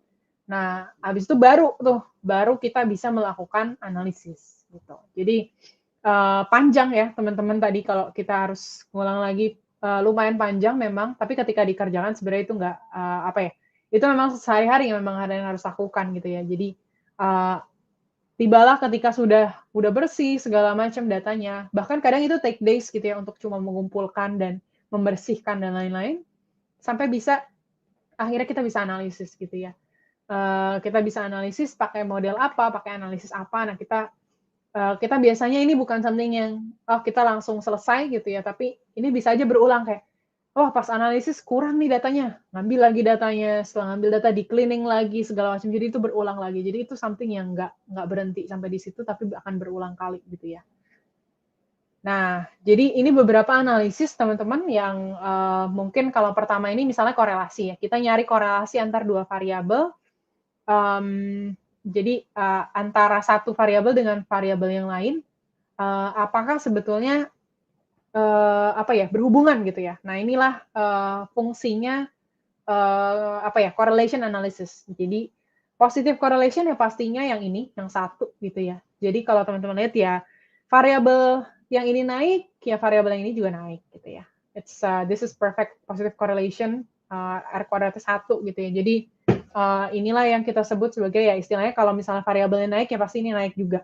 Nah, ini sedangkan kebalikannya adalah perfect negative correlation yang R kuadratnya min 1 itu yang istilahnya yang satu turun ya pasti satu naik gitu ya. Jadi istilahnya kalau misalnya ini sama sekali kita bikin korelasi dan itu sama sekali tersebar gitu ya, nggak ada R-nya, ya berarti korelasinya 0 gitu ya. Nah, ini salah satu analisis yang sering banget dipakai gitu ya teman-teman ketika kita ngomongin soal ya istilahnya variabel ya, ada hubungannya nggak ya misalnya antara banyak sih sebenarnya antara misalnya NPS orang dengan sales gitu ya, misalnya korelasinya apa nih, NPS makin bagus, NPS itu Net Promoter Score, berarti semakin istilahnya survei yang membuktikan bahwa orang mau nih rekomendasiin kita gitu ya.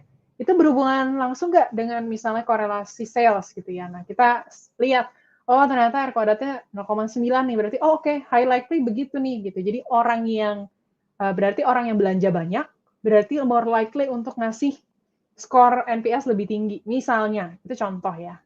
Jadi kenapa ini penting ya? Karena kalau misalnya kita ngelihat bahwa ternyata tidak ada korelasinya ya kita harus nyari lagi nih kayak oke, ini nggak ada korelasinya nih, berarti analisis apa lagi nih yang kita harus lakukan atau hypothesis testing apa yang kita harus lakukan atau kita perlu A/B testing dan lain-lain gitu ya. Jadi ini juga salah satu yang paling sering dipakai dan mungkin teman-teman juga sering pakai pas lagi di kuliah atau pas lagi belajar gitu ya.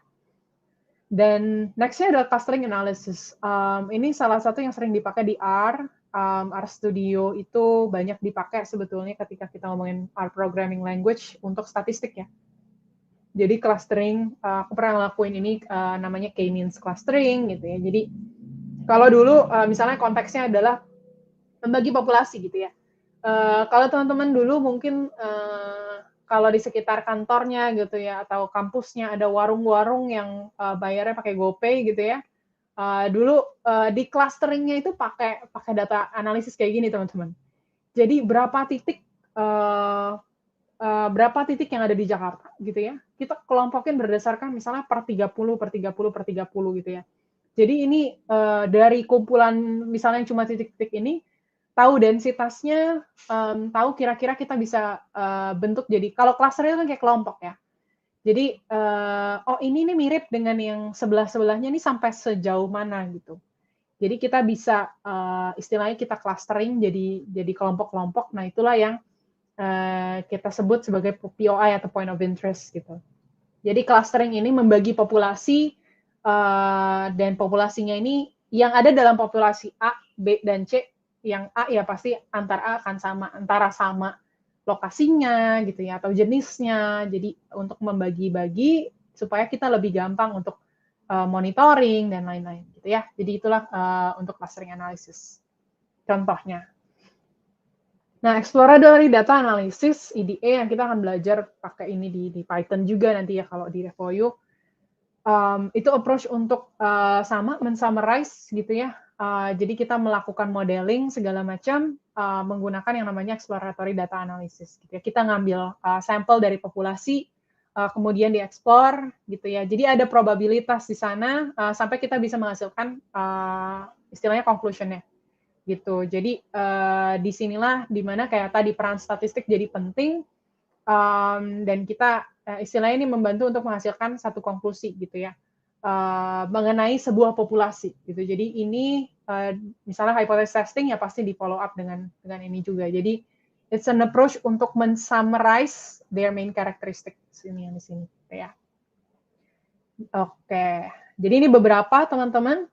Nah, tapi perlu adanya ini apa ya istilahnya? Ini the truth my paper on confirmation bias. Ya, tapi aku cuma mau membuktikan apa yang aku udah tahu gitu ya. Nah, ini bahaya teman-teman. Jadi salah satu bahaya dari data analytics is actually bias.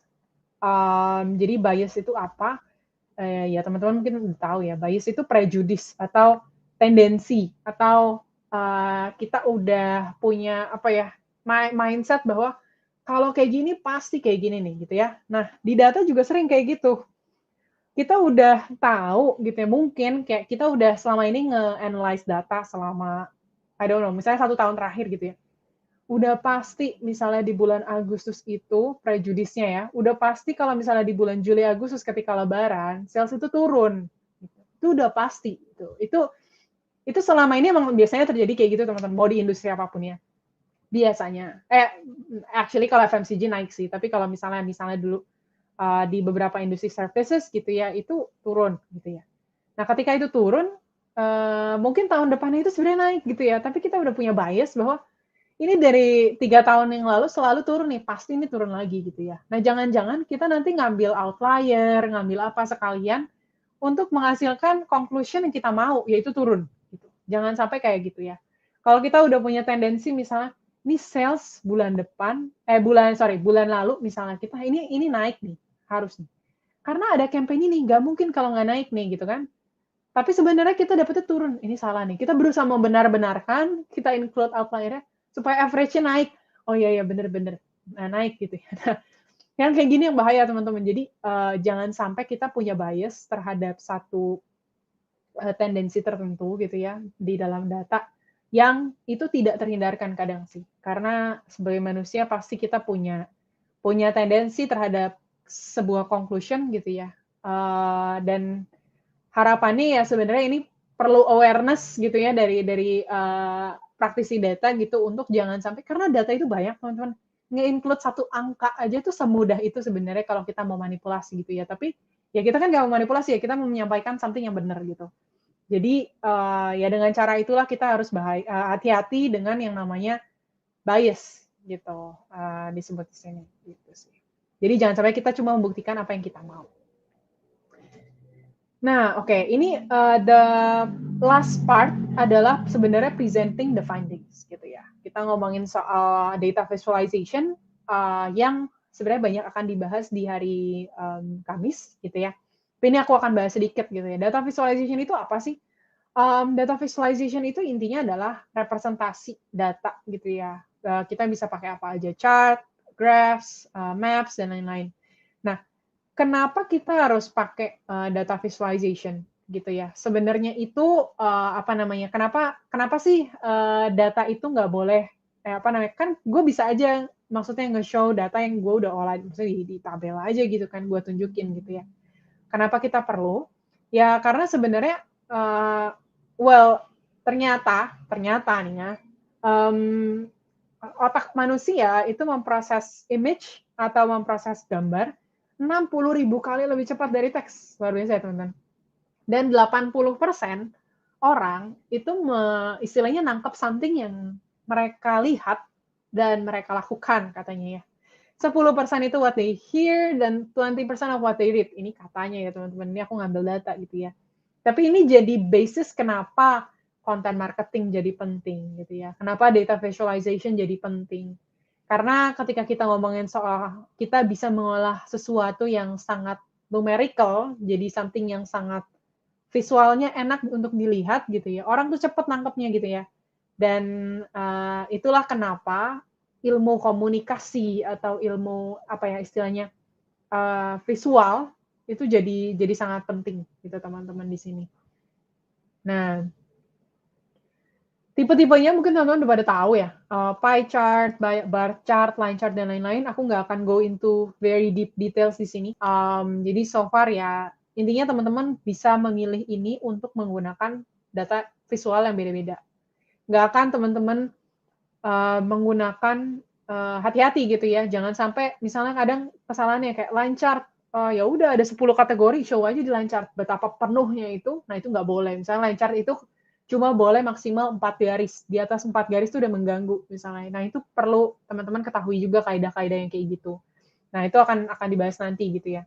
Jadi ketika ada data yang mengandung waktu gitu ya, harus pakai apa? Yaitu pakai line misalnya atau pakai kolom. Kalau misalnya categorical gitu ya, misalnya pakai bar. Jadi kalau misalnya mau tahu korelasi pakai apa? Oh ya pakai scatter plot gitu ya. Jadi hal-hal seperti ini yang teman-teman balik lagi mesti tahu tujuan showing visualisasi ini sih sebenarnya untuk apa. Nah, jadi tipe-tipenya teman-teman akan tahu dari sana, seperti itu. Nah, apa sih sebenarnya key untuk successful data visualization gitu ya?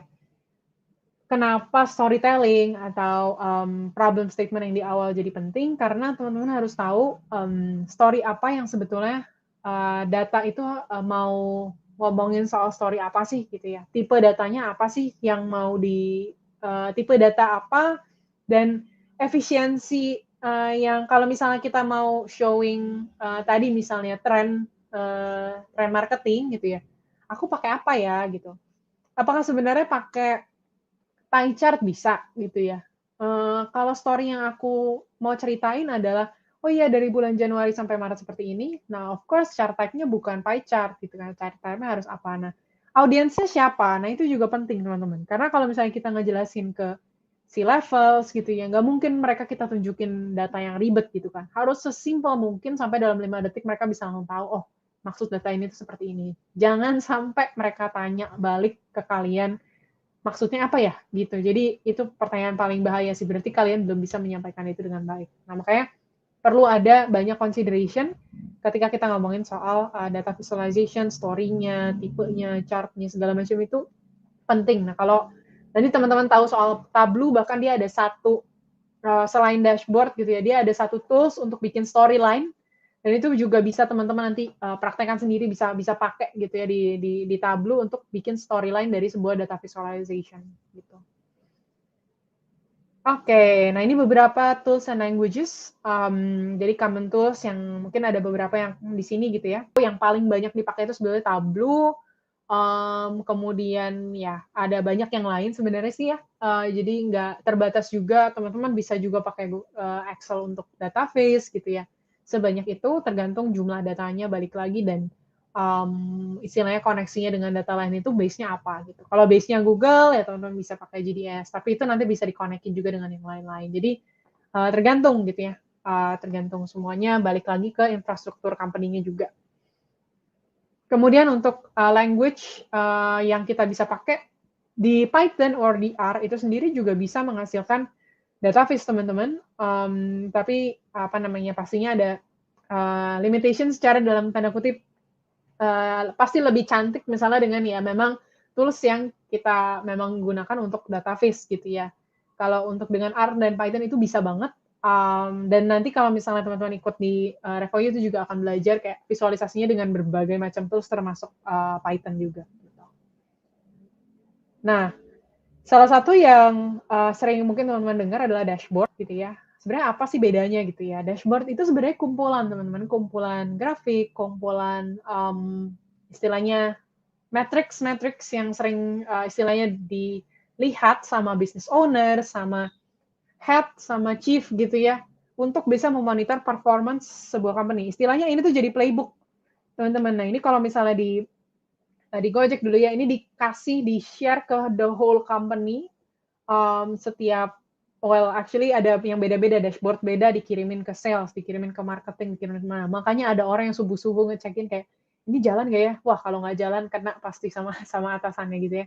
Karena ini jadi baseline yang menunjukkan, oh performance-nya lagi kayak gini nih, ada yang salah nih. Kalau ada yang salah, kita jadi harus cepat untuk nge-solve-nya. Jadi itulah yang sebetulnya mengatur yang namanya health ya. Business health. Jadi dashboard ini penting untuk melihat business health dalam cuma sekejap mata doang tanpa perlu aku harus ngapa-ngapain gitu ya. Makanya ini jadi sangat penting untuk stakeholders, terutama untuk yang ya para petinggi lah istilahnya, karena mereka cuma punya waktu untuk ngeliatin ini setiap pagi, lalu habis itu mereka akan sibuk dengan yang lain gitu ya. Nah jadi gimana caranya bikin dashboard? Tentunya udah pasti kayak audiensnya siapa gitu ya. Kalau istilahnya presenting ke CEO sama head of sales atau head of marketing pasti beda gitu ya. Kalau marketing matrixnya juga mungkin kalau yang ditunjukin di sini dashboardnya lebih ke marketing nih ya kalau teman-teman lihat ya. Conversion, bounce rate, page views segala macam ini pasti dashboard marketing nih. Nah, nanti kalau misalnya teman-teman lihat mungkin kayak kalau dashboard sales itu pasti beda lagi ya. Karena ini lagi-lagi key business parametersnya beda-beda. Yang dilihat beda. Kalau sales mungkin ngelihatnya revenue, berapa banyak performance sales yang baik seperti apa. Jadi end goal-nya atau targetnya itu semua harus di-show di dalam sebuah dashboard. Nah, itulah tujuannya dan salah satu apa ya, mungkin bisa dibilang salah satu tugas utama seorang data analyst juga sih ya. Banyak banget sebenarnya pekerjaan yang akan melibatkan dashboard. Bahkan kalau teman-teman bikin eksperimen baru, produk baru, fitur baru, itu bisa bentuk dashboard masing-masing sendiri-sendiri gitu ya untuk monitoring performance dari sebuah project bahkan. Nggak harus kayak satu whole wide company, tapi bahkan satu project aja kadang butuh satu dashboard sendiri. Jadi kemampuan untuk bikin ini, sensitivity untuk tahu bisnis parameternya apa aja, segala macam, dan bisa di-present dalam bentuk yang indah dilihat gitu ya, itu juga salah satu yang harus dipunyai gitu ya, skill sets-nya. Jadi salah satu penelitian yang sebenarnya apa aja sih yang dibutuhkan di dalam data analis. Nah, ini paling tingginya SQL, Excel, Tableau, Python, dan juga R gitu ya. Nah, ini mungkin ada juga yang ngikutin di yang lain. Ada PowerPoint, Power BI gitu ya untuk visualisasi. Nah, ini dari jumlah listing, job listing gitu ya, paling banyak di top 4-nya adalah ini. Nah, kita pengen coba lihat gitu ya, dan 4 ini juga yang akan diajarin untuk this class gitu ya. Ini akan banyak, kita akan fokus di sini besok, karena akan jelasin jauh lebih baik soal SQL, dan teman-teman akan praktikin langsung ya. Jadi teman-teman prepare, besok akan pakai langsung this Google BigQuery untuk SQL. Jadi SQL kalau teman-teman belum tahu istilahnya itu structured query language. Setelah sebagai namanya ya, of course datanya sudah structured gitu ya. Dan istilahnya itu kenapa disebut bahasa? Ya, istilahnya itu bahasa yang mengkonekkan antar tadi ya, Relational Database Management System, atau RDBMS. Jadi, apa itu RDBMS, apalagi gitu ya. Itu yang tadi, teman-teman, database yang kita omongin di awal, yang harus ada primary key-nya, harus ada database-nya, segala macam gitu ya. Jadi, primary key yang menghubungkan antar relational, itu menjadi penghubung relasi ya, penghubung relasi dari database yang tadi kita udah lihat di awal. Jadi tabel-tabel nih, hubungan antar tabel-tabel ini segala macam. Cara ngambil datanya ya dengan SQL gitu ya. Istilahnya kalau kita mau perintahin kayak istilahnya kita mau perintahin adik kita, tolong dong beliin bakso di depan gitu ya.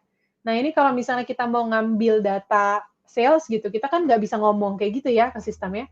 Cara kita ngomong adalah dengan apa? Dengan SQL. So we talk to the machine dengan menggunakan syntax, kita sebutnya syntax atau language dari SQL sendiri untuk bisa aku mau narik data sales. Nah itu harus dengan bahasa dia gitu kan ya, bahasa komputernya, bahasa SQL. Nah makanya kita tarik dengan menggunakan itu. Kita pakai ini untuk apa? Exploring bahkan dari awal banget, dari tahap exploring, dari preparing dan juga analyze sampai ke analyzing.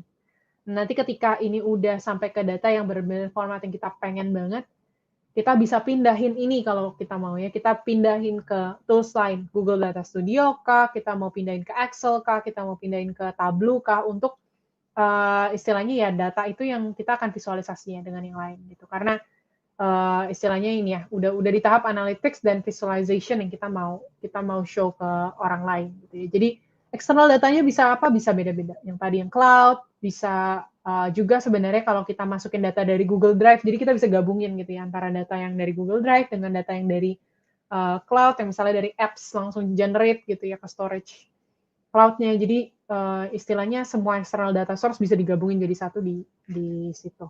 Nah ini kita akan belajar banyak besok teman-teman. Very practical, jadi teman-teman akan buka langsung dan nge-query langsung dengan sintaksnya. Jadi yes, please mungkin kalau ada di HP dan juga di laptop supaya bisa dicoba langsung, I will recommend gitu ya, supaya bisa dicoba langsung. And then ini kedua untuk Sheets dan Excel, pastinya teman-teman udah sangat aware. Tadi aku cuma ngebahas sedikit karena kita nyinggung the top 4 tools tadi ya, yang sebenarnya bisa, ini sangat versatile tapi untuk only for small data sets kan, seperti yang teman-teman tahu gitu ya. Jadi kekurangannya adalah ya itu terbatas rows dan kolomnya segala macam, tapi ya of course kalau paling mudah mulai dari mana belajarnya ya pasti dari sini. Nah beberapa mungkin tipe datanya kalau teman-teman mungkin ada yang udah tahu, ada yang belum gitu ya. Kita ada sebut yang Boolean itu berarti logical, dates, number, kalau di SQL kita sebutnya strings gitu ya. Kalau di sini disebutnya text. Jadi istilahnya semua data-data yang berupa teks seperti ini, status dan lain-lain gitu ya. Boolean itu 1, 0, jadi nggak ada yang setengah-setengah antara false dan true, tapi cuma 1 dan 0, kita sebutnya biasanya Boolean. Dan ada function list yang banyak banget sebenarnya teman-teman kalau belajarin, bahkan kita bisa nge-query di Google Sheets if you didn't know. Excel juga punya VBA, jadi ada banyak sebenarnya yang kita bisa lakukan di dalam sini juga untuk data analytics. Dan mungkin sharing beberapa common functions yang kita akan sering gunakan ketika kita ngomongin soal ini. VLOOKUP is a big thing. Pastinya others kayak statistics gitu ya, kemudian text dan datetime, concatenate, kalau ngegabung-gabungin segala macam itu pasti perlu banget. Kemudian kalau misalnya kita ngomongin soal manipulasi, kita pasti ngomongin soal pivot table gitu ya, mengubah bentuk gitu ya, dari istilahnya kita bikin summary, habis bikin pivot table biasanya baru kita bisa bikin tabel gitu ya. Kemudian untuk misalnya text to column yang misalnya tadinya ada garis-garisnya kayak gini, teman-teman mau pisahin jadi 4, dari 1 bisa jadi 4 kolom. Nah ini kita akan pakai function juga text to column. Jadi banyak banget sebenarnya function yang bisa di-explore. Tapi akan fokus bahkan nggak cuma di function-function ini, tapi analisis yang tadi kita ngomongin soal correlation, causal impact lah, EDA dan lain-lain yang di table. Jadi cara nanti pembelajarannya adalah tahu dulu misalnya di Excel seperti apa, tapi akan bisa terapin itu di SQL juga, akan bisa terapin itu di Python juga. Jadi bisa menerapkan berbagai analisis di multiple tools. Kurang lebih itu teman-teman akan belajar Python juga. It's very versatile. Python itu sangat versatile, makanya salah satu yang paling banyak digunakan used in data science and machine learning, in AI, and software development. Jadi salah satu yang paling versatile yang akan actually paling lama akan dipelajarin gitu ya. Technical wise itu juga bisa dipakai untuk dari exploring sampai visualizing. Bahkan biasanya ketika kita ngomongin soal cleansing dan lain-lain, mulainya justru di Python. Nah, nanti bahkan ketika nanti analyze yang udah datanya tinggal sedikit dan udah rapi, nah itu baru di Excel. Kadang dibalik gitu ya. Jadi Excel itu memang di akhir ketika semuanya udah rapi, udah di cleanse di Python misalnya. Jadi itu juga berhubungan dengan kalau data science bisa lebih deep dive lagi di machine learning dan AI, itu juga dengan Python or R gitu. Nah, kemudian yang untuk data viz yang tadi keempat yang sering disebut gitu ya adalah Tableau. Kalau teman-teman belum tahu Tableau itu apa ya, it's a very powerful visualization tool. It's very interactive, sangat lengkap gitu ya. Dan bahkan kenapa disebutnya quick prototyping? Karena kadang ini kan nyambung juga gitu ya sama database. Jadi kadang untuk menentukan quick correlation dari variabel satu dan yang lain, itu kadang masukin dulu ke Tableau, bikin istilahnya kayak hipotesis awalnya. Makanya aku bilang kadang itu bukan something yang linear ya dari awal sampai akhir selesainya, tapi bisa ngulang lagi kemana. Karena bahkan kadang aku mulai dari database dulu gitu ya. Cuma untuk showing bahwa kayaknya ini bisa deh gitu ya, memungkinkan gitu. Abis itu udah close lagi gitu ya, mulai lagi dari awal untuk preparation dan lain-lain. Jadi untuk quick prototyping ini juga berguna untuk Tableau itu sendiri. Jadi ini something yang bisa di-consider juga. And then ini contoh UI-nya ya. We will learn about this juga in a moment. Dan ini beberapa, ini contohnya aja sih. Kita bisa bikin untuk misalnya kayak data peta dan lain-lain ya, latitude, longitude. Bahkan kalau kita masukin datanya bisa langsung otomatis jadi peta dan lain-lain. Jadi menurut saya salah satu yang very powerful. Tapi nggak menutup kemungkinan juga sebenarnya yang lain juga powerful gitu ya. Tapi mungkin kalau berdasarkan survei ya ini yang paling banyak digunakan aja sih. Gitu. Oke, teman-teman, well nggak kerasa actually kayak aku udah 1,5 jam ngomong gitu ya. Basically ini beberapa key takeaways-nya, intinya tentang data analytics, dia melibatkan gimana caranya kita bisa menganalyze raw data sets, kita bisa menghasilkan informasi untuk mengimprove bisnis, dan banyak banget sebetulnya yang life cycle yang kita bisa ikutin ya, dari discovery tadi, preparation, sampai ke building, sampai ke communication of the results gitu ya. Itu adalah life cycle yang kita harus terus jalani sebagai seorang data analis, dan itu nggak menutup kemungkinan cuma di situ doang. Jadi akan terjadi something yang iteratif, nggak cuma kalau teman-teman udah sampai komunikasi atau misalnya visualisasi, belum tentu teman-teman nggak harus dapat datain lagi. Kadang kalian ngerasa ini analisisnya kurang oke nih, gue harus tiba-tiba cari lagi datanya, cari lagi dari awal. Jadi itu sangat iteratif dan dinamis ya teman-teman. Dan tadi kita juga udah belajar soal beberapa analytics, tipenya, kemudian tipe data, tools-toolsnya, dan lain sebagainya yang kita akan deep dive further lagi di actually di besok, yang akan lebih banyak prakteknya. Teman-teman hari ini dengar banyak gitu ya. Mengabsorb dulu nih apa-apa, nah nanti besok baru ngepraktekin. Di kelas akan banyak sekali prakteknya, karena kalau misalnya kita udah tahu the foundational gitu ya, untuk baru kita bisa sebenarnya melakukan prakteknya juga dengan baik. Jadi belajarnya juga sambil ngerjain gitu ya, supaya lebih kerasa gitu. Jadi harapannya juga teman-teman bisa mungkin dengar tentang ini dan itu hari ini gitu ya. Gimana sih prepping data, gimana narik data, apa sih yang disebut sebagai data preparation, gimana caranya nariknya di SQL dan lain-lain, akan kalian praktekkan besok. Hopefully teman-teman, thanks so much for buat yang udah listening. Mungkin abis ini kita bisa ke Q&A ya, teman-teman. So basically just this is one of my slogan, kayak keep calm and let the data analyst handle it. I think itu teman-teman, sekian dari aku. Harapannya semoga teman-teman bisa dapat more glimpse tentang kayak data analytics itu seperti apa dan proses yang harus dijalanin. Kita akan praktekin bareng-bareng besok. Thank you. Thank you Vanessa buat presentasinya. Nih teman-teman pada pada ini nih enjoy banget kayaknya. Pada bilang, aduh udah nggak kerasa, udah 8:30 aja katanya. Serius? Oh, I'm happy. Kirain aku bosen. Katanya pada seru banget Kak, menarik banget katanya. Malah ada yang bilang, aduh jadi makin tertarik nih. Kalau makin tertarik, silahkan boleh daftar ke full program ya teman-teman ya, nggak perlu ragu gitu kalau misalkan tertarik. Oke, Kita mungkin langsung masuk aja ke Q&A ya, Nes ya. Yes, Ini sebenarnya boleh. dari Mm-mm, awal Vanessa presentasi tuh udah banyak mm-mm. banget pertanyaan yang masuk gitu ya. Udah banyak banget yang nanya-nanya. Sekali Apa lagi nih aku jadi mau deg-degan ya aku, Dek? iya banyak banget. Teman-teman pada excited banget. Tapi sebelumnya aku mau say sorry dulu buat teman-teman kalau kita nggak bisa ngejawab semua pertanyaannya ya. Karena keterbatasan waktu nih. Kalau kita jawab semua sampai subuh nggak selesai-selesai nanti ya sesinya. Jadi aku udah berusaha pilih pertanyaan-pertanyaan yang juga ditanyain sama teman-teman lainnya juga gitu. Semacam frequently asked question ya guys ya. Jadi Boleh. kita coba jawab.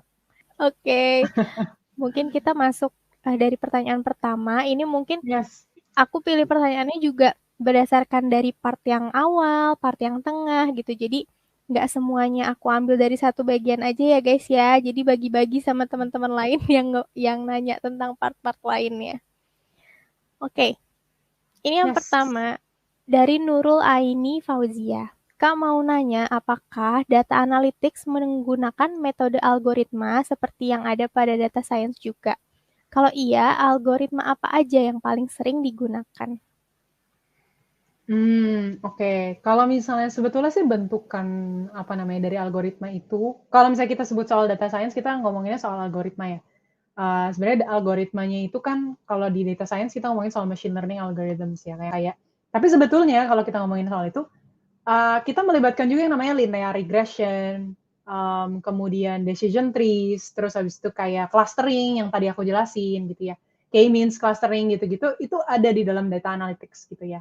Nah, mungkin ada beberapa yang kayak naive Bayes dan yang lebih kompleks yang lain-lain yang kita nggak cater di apa namanya untuk yang data analis sendiri, tapi ada beberapa bagian yang memang kita pakai juga gitu ya. Seperti tadi yang aku jelasin soal clustering, soal regression, itu kita sering banget pakai gitu. Tapi ada beberapa yang memang kayak neural networks itu udah kita ngomongin soal something yang very udah machine learning, heavy ke machine learning, yang akan dipelajari sebenarnya ketika teman-teman akan pelajarin ini ya kalau mau deep dive further itu bisa banget ke arah sana gitu. Jadi istilahnya kita mempelajari parts of itu dan kalau misalnya mau diperdalam lagi bisa banget ke arah sana untuk lebih ke arah neural networks dan lain-lain tuh arahnya udah ke arah machine learning. Gitu. Thanks pertanyaannya, deep banget pertanyaannya. Wow, ini pertanyaan pembuka ya. Iya, Deep. pertanyaan pembukanya udah kayak gitu ya. Oke, Mantap, pertanyaan thank you. selanjutnya ini dari Fernanda Maharani. Kak, gimana peran seorang data analytics untuk mengolah data yang volume dan velocity-nya besar agar dapat diolah menjadi sebuah informasi yang berguna? Yes, thank you Fernanda pertanyaannya. It's a good question yang sebenarnya kenapa problem statement dan problem definition itu jadi penting gitu ya. Salah satu hal yang harus dipahami adalah as a data analyst, we cannot solve every problem in the company. Jadi kita harus tahu banget apa sih yang esensial, apa sih yang priority, dan dari sanalah sebenarnya kita baru bisa dapat, kita tahu gitu ya, data apa yang harus kita ambil. Makanya tadi aku bilang, kalau kita nggak punya dokumentasi itu di awal, sebenarnya dokumentasi yang menyatakan bahwa problemnya ini, objektif kita adalah ini, data yang kita mau ambil adalah ini. Nah, ketika kita udah punya dokumentasi itu di awal, kita akan belajar actually bikin dokumen itu bahkan kalau di kelas Revoyo gitu ya, karena kita tahu bahwa itu kadang kalau misalnya kita nggak punya itu di awal, itu kita kan learning itu dari Amazon punya caranya sendiri dan berapa company punya caranya sendiri gitu ya, the best practice-nya seperti apa. Karena kalau misalnya kita nggak bisa build itu, susah untuk bisa solving problem itu. Itu jadi dokumentasi kita juga kalau ke apa ya, salah nih ketika kita ngolah data ini atau cleansing-nya menghasilkan hipotesis yang seperti ini, itu catat gitu. Oke, ini salah, ini nggak boleh keulang lagi dan segala macam. Jadi punya dokumentasi itu tadi penting, punya problem statement yang jelas itu penting, karena itu akan mengeliminasi data yang mungkin dari 10 juta misalnya dari ya cuma 1 juta deh. Nah, baru dari 1 juta itu gimana caranya kita ambil yang benar-benar relevan periodenya, misalnya kita cuma ngambil yang berapa bulan terakhir. Kita kan nggak perlu misalnya nganalisa data yang 5 tahun yang lalu misalnya ya, kita cuma perlu data misalnya 3 bulan terakhir. Nah, itu kan semakin lama semakin spesifik tuh ya.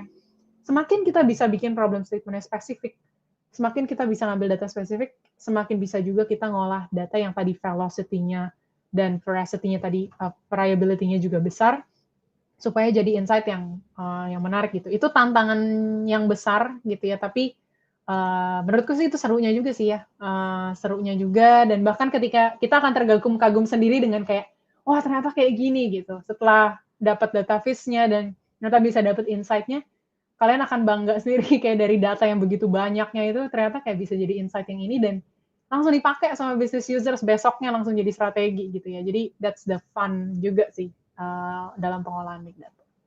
Thank you. Oke, semoga menjawab ya. Tadi dari siapa tuh yang tanya? Aku sampai lupa. Ini udah yang berikutnya. Oke, tadi Fernanda ya yang tanya ya. Fernanda, ya. Oke, pertanyaan berikutnya ini dari Farid Baskoro. Kak, kira-kira apa pertimbangan dalam pemilihan tools atau software yang dipakai untuk data analytics dan database yang dipergunakan? Mohon tipsnya. Sebenarnya sih kalau kita udah kerja, maksudnya kita konteksnya adalah kita kerja di company gitu ya, kita ya biasanya ngikutin aja sih, dan maksudnya misalnya kayak company-nya pakai Google base, berarti semua based on Google, baik dari cloud-nya, misalnya query-nya pakai BigQuery dan lain-lain, itu pasti based on, itu ngikut semua. Kalau semua base-nya on Microsoft, pasti teman-teman akan ngelihat semuanya based on itu juga. Kalau teman-teman akan ngelihat kayak misalnya Amazon yang pasti pakai Redshift gitu-gitu untuk database segala macam. Jadi toolsnya bisa beda-beda. Tapi kalau misalnya dari language query-nya apa segala macam bisa dibilang hampir mirip gitu ya. Kalau kita pakai SQL Server yang jadul, kalau kita pakai BigQuery maupun pakai Redshift, itu kalau secara database ya, SQL segala macam itu akan mirip gitu ya. Jadi mungkin ada perbedaan sintaks yang teman-teman bisa pelajarin di googling, itu tinggal googling sih, cari tahu dokumentasinya segala macam, teman-teman bisa tahu, tapi base-nya akan sama. Kalau misalnya tools untuk visualization, nah ini plus minus nih teman-teman, banyak ya. Kalau teman-teman akan ngolah data sedikit, pakai Tableau itu pasti nanggung gitu kan misalnya ya.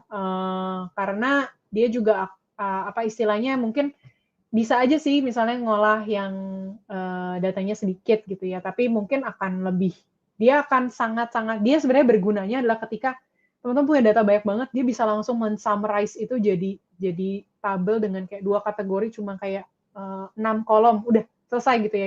Itu powerful banget sebenarnya kalau kita konekin dengan database yang gede banget. Dan mahal juga kalau kita ngomongin soal biaya, karena pasti biaya tuh jadi salah satu konsiderasi kan ya. Kalau kita milih tools analytics, itu juga salah satu yang memang mahal, tapi memang quality dan maksudnya komprehensifnya memang beda gitu ya. Jadi itu juga dari segi biaya itu pasti jadi option, dan dari tadi environment juga pasti jadi beda-beda gitu ya. Mungkin yang environment-nya tadi misalnya pakai Amazon, dia punya database sendiri gitu ya, Google punya database sendiri. Jadi itu bisa beda-beda teman-teman. Biasanya sih kita memang nurut aja sama company-nya pakai apa gitu ya. Tapi kalau teman-teman memang pakai untuk sendiri, belajar ekspor sendiri, yaitu kalau misalnya small data sets, mungkin Excel segala macam, Google Data Studio, bisa langsung tuh narik dari BigQuery, tapi konteksnya misalnya public data segala macam. Kalau teman-teman mau konteksnya mau latihan ya. Tapi kalau untuk diri sendiri, bisnis gitu ya, ya menurutku pertahap lah ya, pertahap di mana kayak data stages-nya mungkin yang pertama awal-awal nih datasetnya makin dikit, kalau misalnya masih dikit bisa pakai di Drive dulu, bisa pakai Sheets dulu, tapi kalau udah datanya puluhan ribu, ratusan ribu, teman-teman udah harus mikir untuk bahkan jutaan gitu ya, itu udah mesti tech startup segala macam mesti pindah. Jadi itu bisa berangsur-angsur naik gitu ya untuk pemilihan gitu. Kalau dari sisi itu gitu. Tapi mungkin dari environment dan juga dari segi harga, biaya gitu itu juga jadi penting gitu. Dan hasilnya pasti beda kayak Power BI versus Tableau versus yang lain. Semuanya sih bisa menghasilkan visualisasi ya, tapi mungkin ya hasil visualisasinya antar ini juga pasti akan beda-beda gitu. Ada limitasi lah kalau misalnya kita pakai yang biasanya lebih free pasti ada limitasinya ya kan ya. Semakin kompleks datanya ya kalau biasanya ada yang berbayar yang kayak Tableau itu semakin kompleks, ya juga diikuti dengan jumlah datanya juga banyak, karena kalau nggak juga sayang kayak gitu. Gitu. Semoga menjawab ya, maaf agak abstrak jawabannya, tapi kira-kira begitu gitu. Tapi kalau kita pokoknya ke company, biasanya kita ngikut aja teman-teman mau pakai apa, tapi base-nya akan mirip-mirip. Gitu ya guys ya, biasanya kalau apa namanya, semoga terjawab tadi ya, Farid ya. Farid. Oke, pertanyaan berikutnya ini dari Lula. Kak, dari sekian banyaknya jumlah data yang harus divisualisasikan, gimana caranya seorang data analis memutuskan data mana yang perlu ditarik dan divisualisasikan? Ya, thanks pertanyaannya. Mirip sama yang tadi, still focus on the problem statement dan sebenarnya business questions apa yang dijawab di awal gitu ya, supaya nggak kemana-mana. Tapi kadang membantu juga untuk kita bikin banyak visualisasi lalu kayak ini nggak nyambung deh, kayak ini nggak mendukung deh, kayak ini kadang-kadang aku kayak gitu sih. Jadi kadang misalnya udah narik data, tapi kayaknya ini nggak ngaruh deh, malah dieliminasi di akhir itu juga bisa gitu ya. Tapi nggak kurang efisien sih kadang. Cuma kalau misalnya aku biasanya kadang ya coba bentuk dulu. Kalau misalnya kita rasa kayak ini nggak mendukung maksudnya hipotesis. Nah kadang juga gitu tuh. Ini visualisasinya bisa jadi ada bias di situ kadang ya. Kalau misalnya kayak ini nggak mendukung kesimpulan gue nih, jangan dipakai gitu ya. Kadang kayak gitu. Nah itu yang mesti bahaya juga ya sebagai seorang data analis ya. Kita harus bisa apa ya istilahnya, kalau hipotesis salah ya salah gitu ya. Jangan dibener-benerin dengan menggunakan data viz atau dengan menggunakan datanya. Jadi kalau misalnya dari sisi pertanyaannya tadi, gimana caranya? Balik ke pertanyaan yang pertama tadi ya, yang pertanyaan yang kedua tadi ya. Balik lagi ke problem statement-nya, apakah visualisasi yang kamu tampilin itu menjawab itu gitu. Kalau nggak menjawab, ya berarti salah gitu ya. Berarti apa namanya istilahnya tadi, problem statement yang baik itu kan nggak menjawab yang secondary, tapi root cause-nya ya.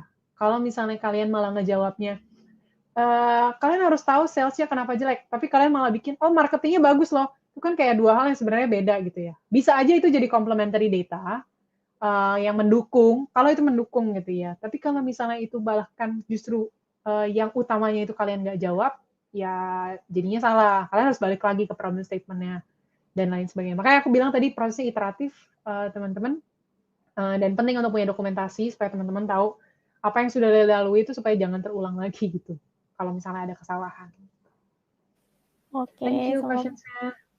semoga menjawab ya tadi dari Lula gitu. Jadi kembali lagi ya apa yang mau dianalisa. Karena kan kita kan tujuan yang analisa data kan juga untuk tujuan tertentu ya, Nes ya. Yes. Gitu. Jadi Jangan harus sampai kembali lagi. kita analisis tapi nggak ada kesimpulan yang ya apa ya impact-nya kan kita balik lagi ke business impact dan apa yang kita mau kasih gitu ya.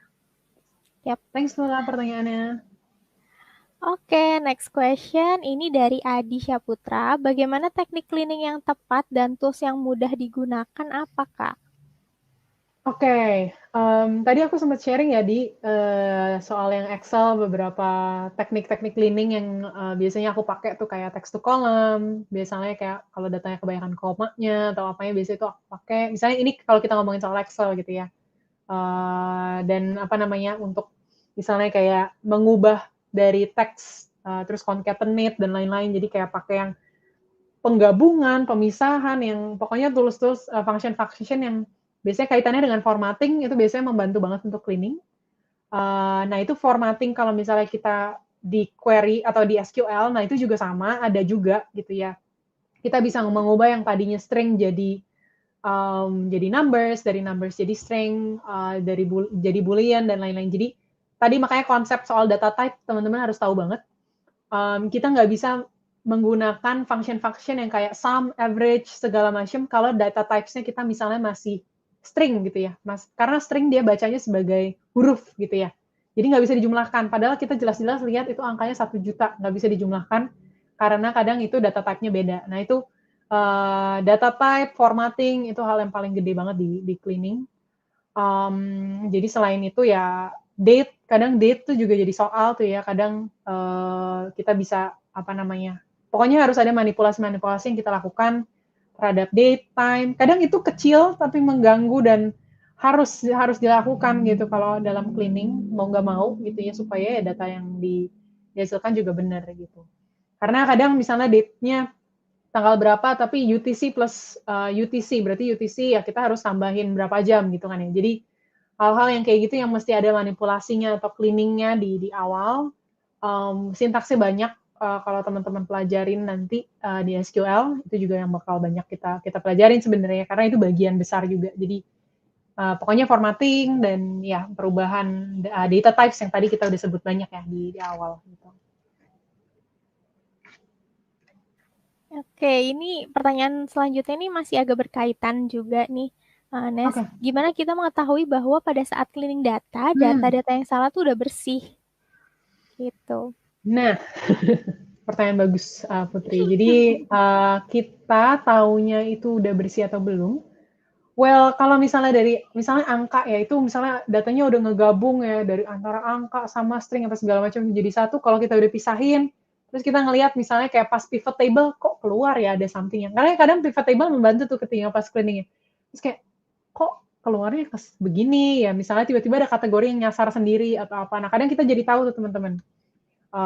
Itu misalnya kita bisa ambil misalnya dari pivot table. Kemudian kalau kita misalnya lakuin statistik gitu ya, kita bikin bell curve atau kita bikin correlation analysis, itu juga akan kelihatan yang titik-titik yang keluar sendiri yang tadi kita sebut outlier ya. Makanya penting untuk tahu statistik juga, karena kadang kita akan menemukan hal-hal yang seperti itu ya ketika kita bikin modelnya atau kita bikin analisisnya, kok ini nyasar ya, nah ini datanya harus dibuang nih gitu. Karena kalau misalnya itu diikut sertakan, itu bisa mempengaruhi well actually hasil akhirnya. Misalnya kalau kalian average aja deh, kalian ngitung average itu kan cuma kalau 5 tambah 6 tambah 4, average-nya 5 gitu ya.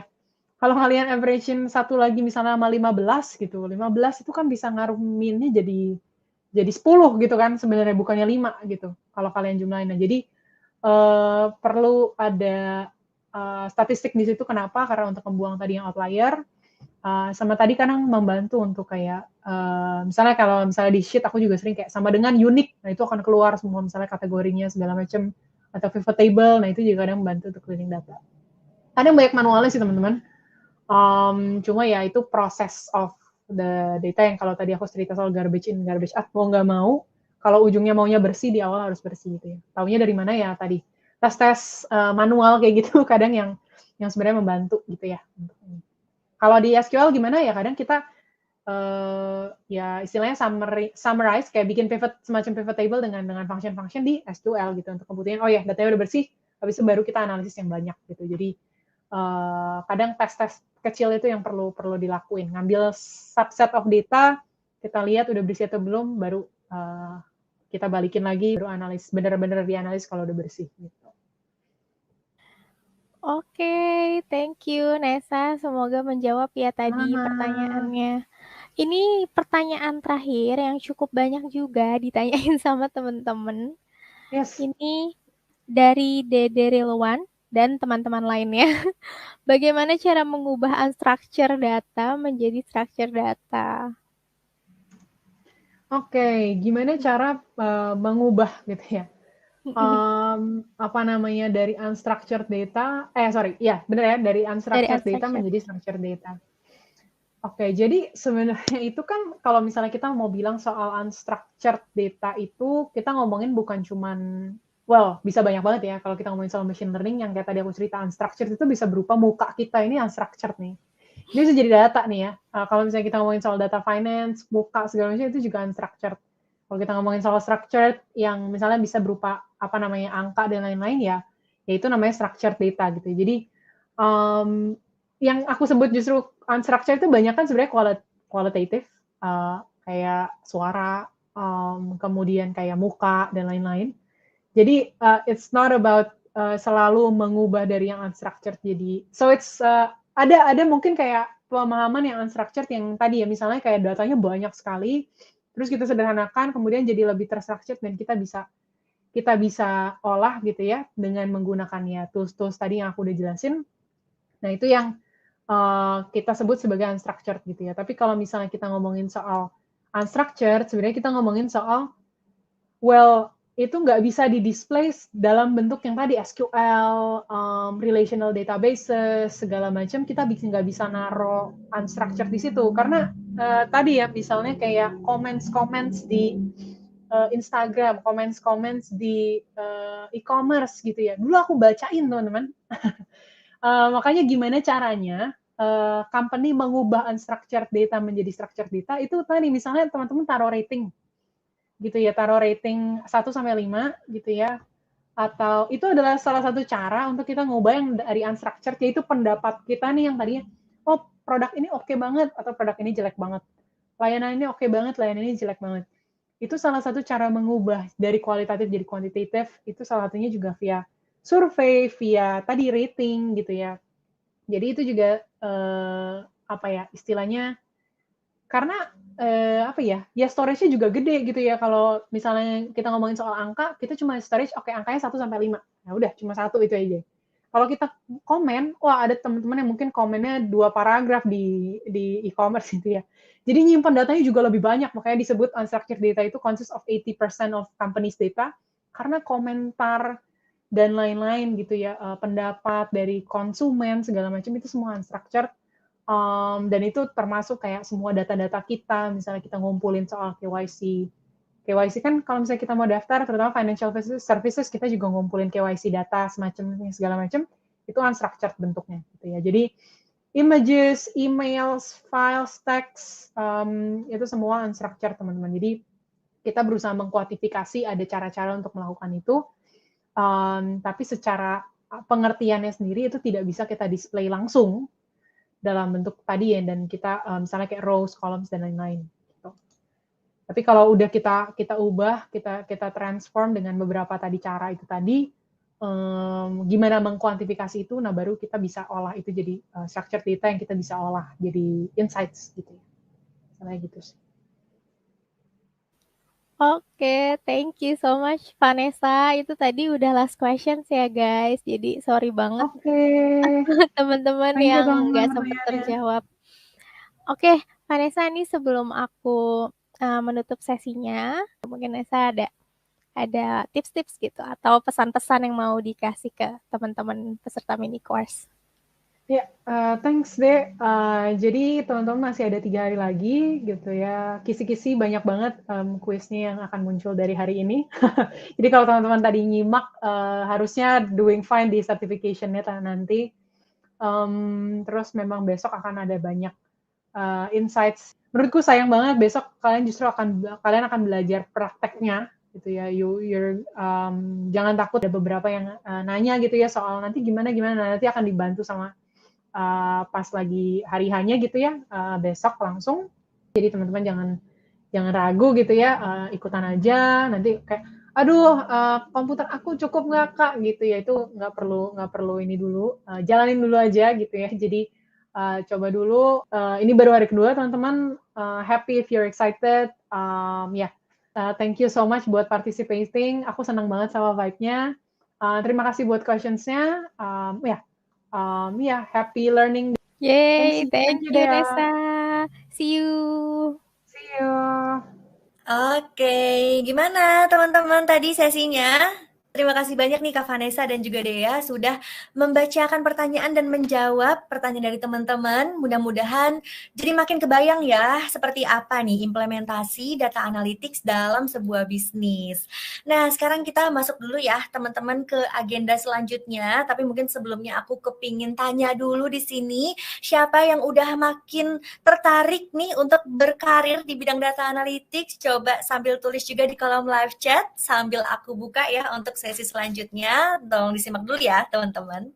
Nah, buat yang udah mulai tertarik untuk berkecimpung di bidang data analytics dan juga kepingin dari awal dibantuin ya untuk upskilling, belajar secara intensif, terus juga gimana caranya mengoperasikan tools, mengolah data, sampai nanti teman-teman juga bisa dibantuin nih proses pencarian karirnya gitu. Nah, teman-teman bisa bergabung juga di Full Stack Data Analytics Program, karena kabar baiknya sekarang masih ada periode early bird, potongannya ada 3 juta rupiah diskon nih teman-teman. teman-teman. Karena saking antusiasmenya teman-teman, jadi tim Revoyu memperpanjang periode early bird ini, tapi memang ini adalah last chance-nya ya teman-teman, kesempatan terakhir banget untuk teman-teman bisa dari sekarang cepet-cepetan mengamankan dulu nih kuota early bird potongan 3 juta ini. Karena tinggal 7% lagi sisa kuotanya, so silahkan bisa daftar dulu melalui pin live chat YouTube ya teman-teman. Dan tenang aja nanti setelah daftar, teman-teman nggak langsung harus membayar apapun. Jadi teman-teman di sini bisa banget yang mau ngetekin kuota dulu, nanti bisa ikutan free consultation, serta kalian juga bisa tes kecocokan secara gratis sebelum nantinya dinyatakan cocok nih sama programnya, dan setelah itu baru bisa diskusi lebih lanjut terkait opsi pembayaran yang mau kalian gunakan kalau kalian bergabung ke full stack program. Nah, sekarang aku mau jelasin tentang tugas. Jadi mohon disimak nih teman-teman, karena mulai hari ini kita akan membuka akses untuk tugas-tugasnya. Jadi harap disimak supaya teman-teman nanti nggak salah dalam mengerjakan. Nah, jadi selama mengikuti serangkaian acara mini course, teman-teman akan dapat 2 tugas aja. Jadi tugasnya ini cuma 2 selama mengikuti serangkaian acara ini ya teman-teman. Yang pertama ada certification test. Ini adalah soal pilihan ganda. Nanti 20 soal berkaitan dengan materi mini course, dan ada 16 soal tambahan yang berisi logical and numerical test. Nah, untuk yang 20 soal ini wajib dikerjakan dan wajib lulus sebagai salah satu syarat untuk dapetin sertifikat ya teman-teman. Jadi jangan sampai salah. Yang 20 soal ini wajib dikerjakan dan wajib lulus, serta jangan lupa wajib hadir setiap hari selama serangkaian acara mini course, karena kehadiran kalian juga merupakan salah satu syarat untuk mendapatkan sertifikat juga gitu. Jadi kalau misalnya banyak yang bolong-bolong sesinya, sayang banget nanti nggak bakal dapat sertifikat. Jadi jangan sampai ke-skip ya, semua sesinya harus hadir nih teman-teman. Jawaban tidak dibagikan dan deadline-nya ada di hari Jumat jam 12 malam. Jumat ini ya teman-teman. Next dulu ke tugas kedua, ada case study. Ini adalah tugas yang bisa melatih practical skill kalian di bidang data analytics. Nah, bagi teman-teman yang mengerjakan case study, ini memang tidak wajib dan tidak mempengaruhi sertifikasi sama sekali, tapi boleh banget dikerjakan untuk menambah pengalaman dan juga nantinya bisa mendapatkan kunci jawaban dari Revoyu khusus buat teman-teman yang mengerjakan dan mengumpulkan case study ini. Lumayan banget bisa dijadikan bahan belajar lagi ke depannya ya. Dan deadline-nya ada di hari Sabtu jam 12 siang. Seperti biasa, detail mengenai tugas akan di-share di channel assignment setelah kelas. Nanti boleh dicek aja di Discord masing-masing ya. So, jangan lupa dikerjain teman-teman tugas-tugasnya, karena banyak banget nih benefit yang bisa kalian dapetin kalau ngerjain certification test dan juga case study. Pastinya yang pertama, teman-teman bisa mengasah dan menguji kemampuan kalian di bidang data analytics. Lalu yang kedua, kalian juga bisa dapetin sertifikat dari mini course yang bisa dimasukkan ke CV, ke LinkedIn, dan juga bisa meningkatkan personal branding kalian juga. Nah, yang ketiga, teman-teman juga bisa dapetin yang namanya jalur fast track untuk bisa bergabung ke full stack data analytics program. Nah, seperti apa sih jalur fast track-nya? Kita bahas ya setelah ini. Jadi jalur fast track ini apa? Kalau kalian mau gabung ke full stack data analytics program, sebenarnya kalian harus ngelaluin serangkaian tes masuknya dulu nih teman-teman.